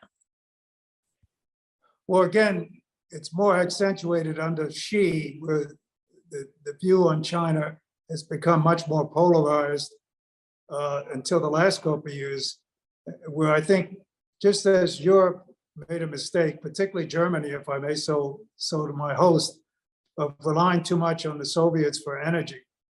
There has been a danger that the Europeans will rely too much economically on trade with China, because for most of them, this is their major trade partner outside of Europe itself.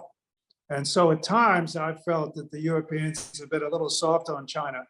That is changing because of Xi's aggressiveness, Ukraine above all, invasion, wolf warrior, this blatant propagandistic, nationalistic diplomacy, its treatment of other countries like little Lithuania, who made a small move in Taiwan and got boycotted, the fact that they pressed other countries on human rights interference and so on. Europe's views toward China have remarkably shifted.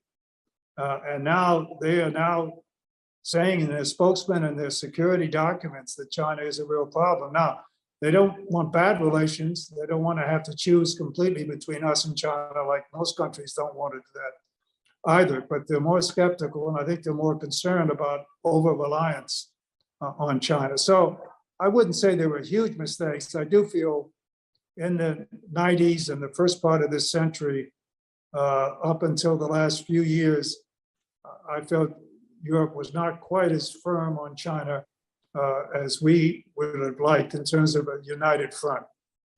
Can I just ask you, do you think there is a different European approach to China, and not just in trade relations? Is there a kind of more structurally different approach, perhaps coming back or going back to the Second World War and the impact of war on European society? And many quoted Chancellor Scholz's visit to China as an indication of that. And also President Macron of France is going to China soon.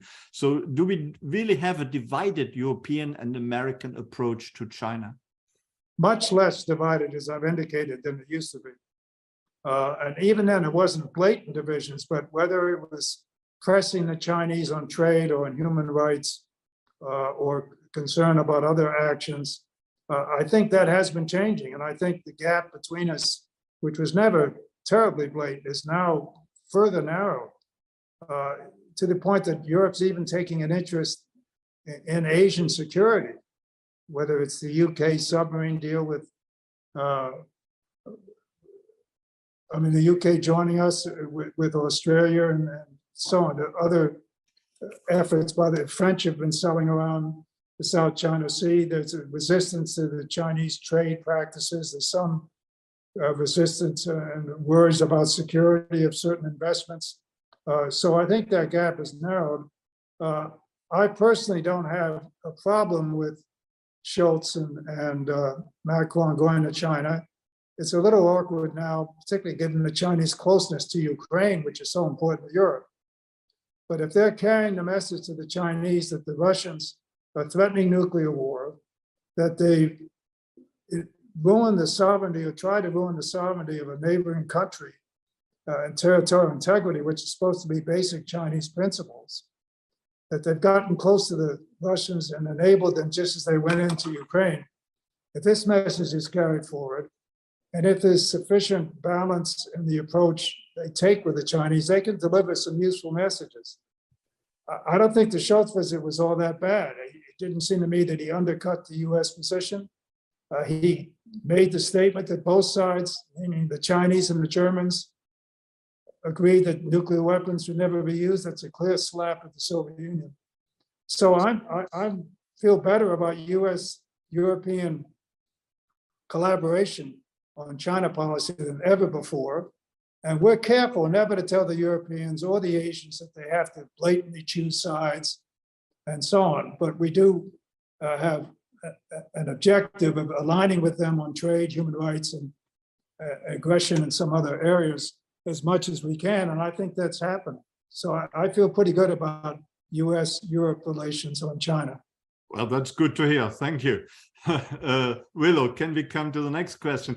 We can go on for a few more minutes. I know we are exhausting you, and we have many questions. We have already gone over 2 hours, but perhaps we can ask a few more questions if we may. Willow, would you go to the next one?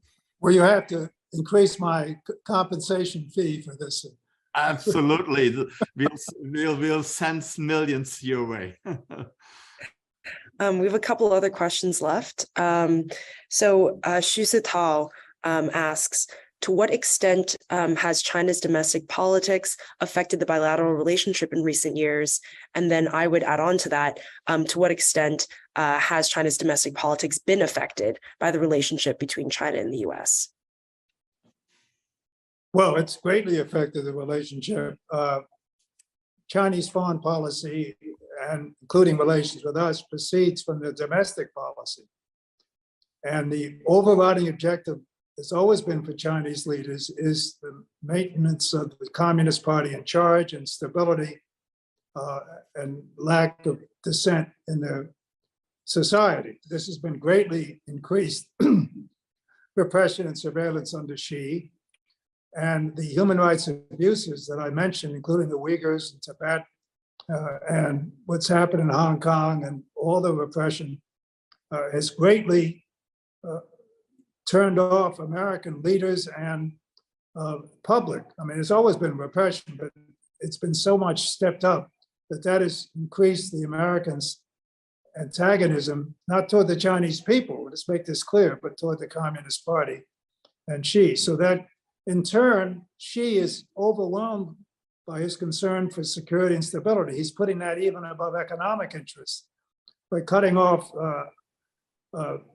outside contacts with the world and discouraging contacts with scientists and technology experts and so on. He is, and then by injecting the state into the economy and reducing private enterprise and by taking on technology companies, all of this shows that the economy comes after political stability. So, and that he is so suspicious of the West and undermining his society that is taking precedence. So that has greatly affected his belligerent posture and what he's doing in foreign policy. And that has a circular effect in terms of American opinion of them. So yes, Chinese domestic politics are at the root of our current problems. Thank you very much. Jess, please take the next question. Yes, of course. This question is also from Anna Graf Steiner, and she asks, how did the opening to China and subsequent leverage on Moscow play a role in Nixon's decision to agree with Brezhnev on starting the CSCE? Well, I think it had an indirect impact.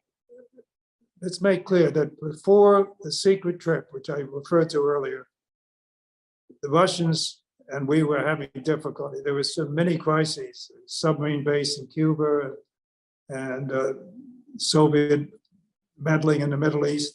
They wouldn't agree to a summit, which we wanted. As we flew to China, I got a call from Kissinger's deputy, a man named Al Haig, saying the Russians had once again turned down our invitation to a summit. We were willing to have a summit with them first. They didn't know we were going to China, of course, and they regretted it. So within weeks, the leverage we had that your question I asked about produces dramatic progress with the Soviets, the summit meeting, Berlin Agreement, SALT, and everything else. This in turn loosened up relations between the US and the Soviet Union, and in turn made initiatives like the CSCE possible. And early on, Ford and Kissinger were sort of skeptical of this, but they finally began to see that since one of the principles of the CSCE was human rights, this would be good leverage on the Soviets over time.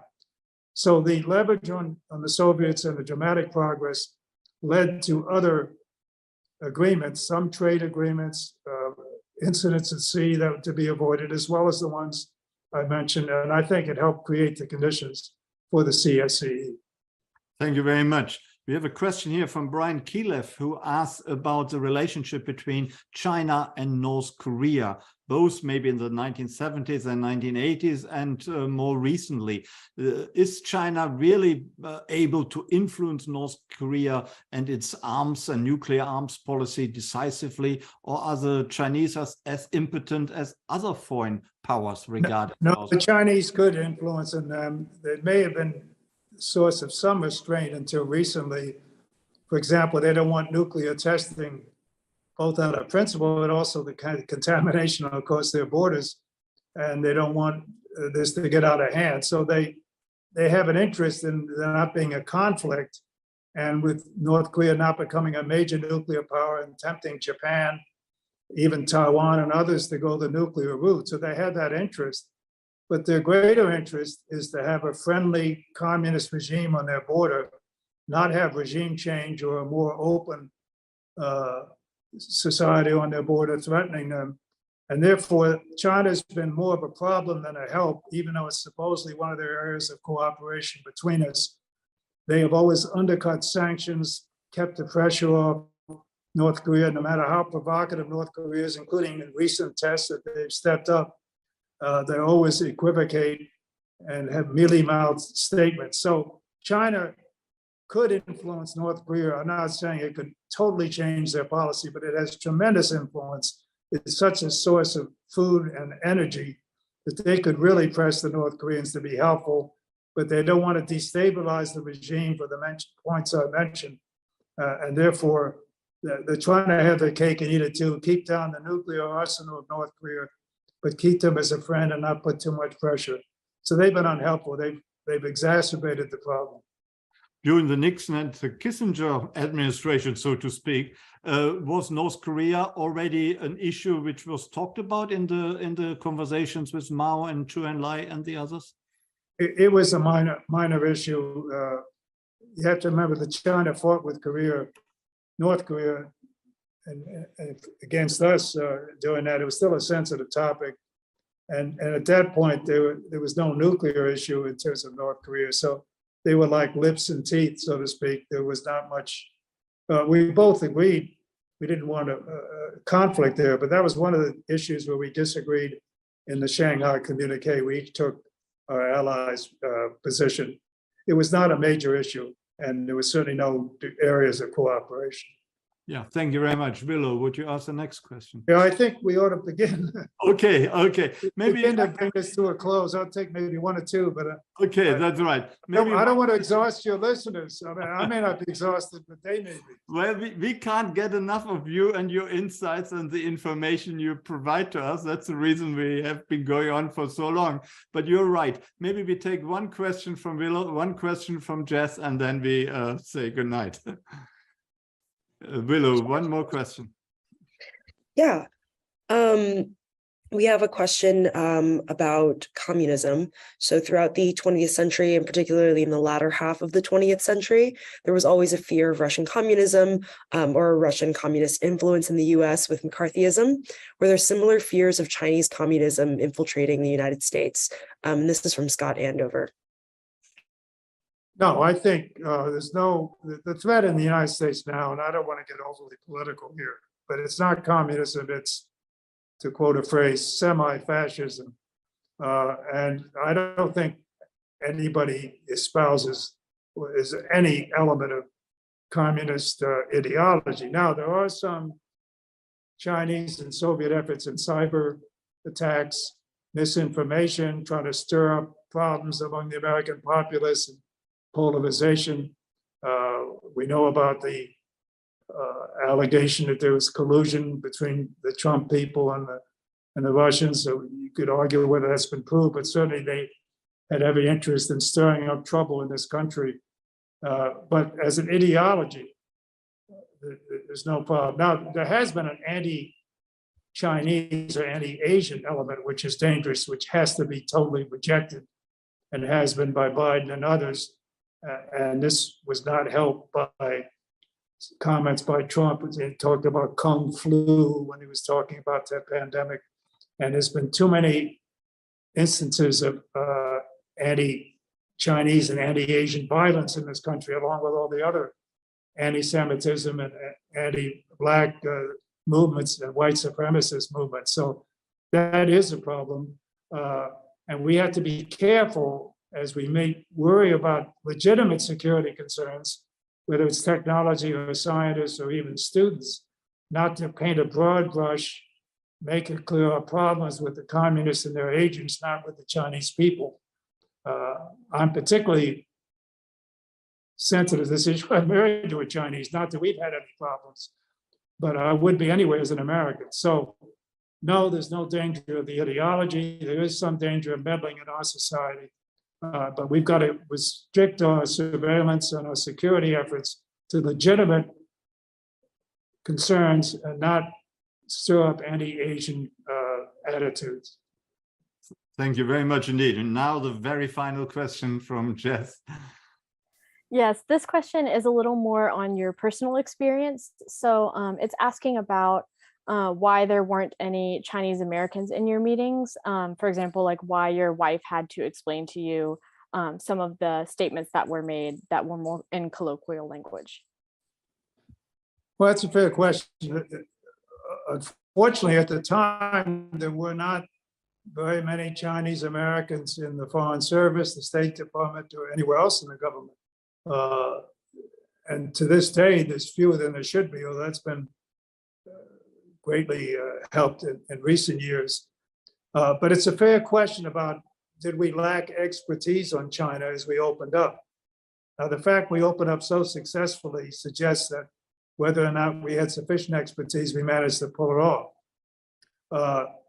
Now, when we opened up, and without outsiders knowing about what we were planning to do dramatically with the secret trip and the exchanges to the Pakistanis, it was already obvious we were trying to move in a different direction with our public statements and the trade and travel steps that we took and our rhetoric.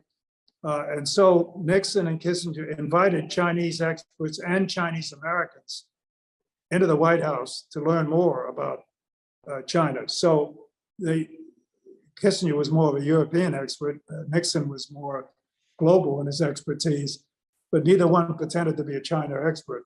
But I think both by diligent homework, and I told about how Nixon studied all our briefing books, including Chinese culture and so on, and by inviting outside experts in, ranging from think tank experts to Chinese Americans to André Malraux, the French novelist who had written about China. They learned a great deal. And I think the fact is that they pulled it off without pretending to be China experts. They had a global strategic view. They did their homework. And this was a skill Kissinger in particular had, as I alluded earlier. He had to adjust his negotiating style to various cultures. With the Russians, they would, as I say, they would double cross you on communiques, translation. They would haggle like rug merchants. And so you had to inflate your position, ask for twice as much as you wanted so you could come down to the bottom line. With the Israelis, because of their insecurity, understandably, given their geographic position surrounded by hostile neighbors, they would look over every detail. We go to Sadat, get 8 out of 10 concessions. If the Israelis want to go back to Tel Aviv and go to Meir, would say, what happened to the other two? They were very concerned. Or the Vietnamese who used negotiations as an act of warfare to wear us down and never negotiate seriously. So Kissinger is not only dealing with the Chinese successfully, he had to deal with all these other cultures, and he was brilliant at it. And I would argue that the outcome of the China initiative showed that even though we didn't have that many Chinese experts, although Mr. Holgage on our staff was an expert, and we drew in all the CIA and other inputs, we pulled it off pretty successfully. Thank you very much indeed. Perhaps I have a very final question, and now you're frozen again. Could you see me? Can you hear me? Now you're back, yes. But perhaps I can ask you a very final question. That is, when will you publish your memoirs? We would all like to buy a copy. Well, first, it's not my memoirs, it's more Kissinger. You mentioned my book, and it's hardly a bestseller, but maybe your audience could make it a bestseller. It came out 2 years ago. It's called Kissinger and Kissinger, as I said. But more to the point, for those genuinely interested, I have better than a memoir. I have an oral history for the State Department. It's easily accessible on the internet. You just go to ADST. It stands for the Association of Diplomatic Studies and Training. It's a State Department site. So it's adst.org, O-R-G, adst.org. And there you'll find a 1,400-page oral history, the longest in the State Department. There was one, I think you had Tom Pickering on your show once. Yes. Tom got up to about 900 pages. So I told the State Department, if he gets any closer, let me know. I'm going to go in and dictate some more. So my point is that not just China, which is only about 20% of the memoir, everything I've done in my career is in that. And I chose to do that rather than a memoir. First place, memoirs sink without a trace, unless you're Henry Kissinger or Dean Acheson or a president. Secondly, by going into detail in the memoirs, I could take up that space, whereas in an oral history. But in a memoir, I'd have to do it 300 or 400 pages. And it's more useful to historians and journalists and future diplomats to see the granular detail I have in my oral history than it would be in a condensed book. So for that reason, I don't plan to write a memoir, but I think I've done my service to historians and scholars by doing this very lengthy oral history. And for those who are frightened, the first page has chapter headings, so you can pick and choose. You don't have to read 1,400 pages, but again, adst.org. Thank you very much. And our conversation today was probably a very nice summary of what we also can find on 1,400 pages in the State Department Well, archive. only the China aspect. You don't have anything else. That's right. That's right. There was no time. We already have used up too much of your time. If we had gone into the Vietnam negotiations, we would have even taken up more time. Ambassador Winston, Lord, has been a great pleasure. Thank you very much for coming and talking to us. I hope perhaps in the future we will see you again on another topic. Who knows, another 2.5 hours. But for now, thank you very much indeed. It was indeed a great pleasure and very enlightening and informative. I would also like to thank our audience, who have stayed with us until the bitter end. And I would, of course, like to thank my two Krasno assistants, Willow and Jess, today. And I would like to mention that the Krasno Global Event series has come to an end for this semester.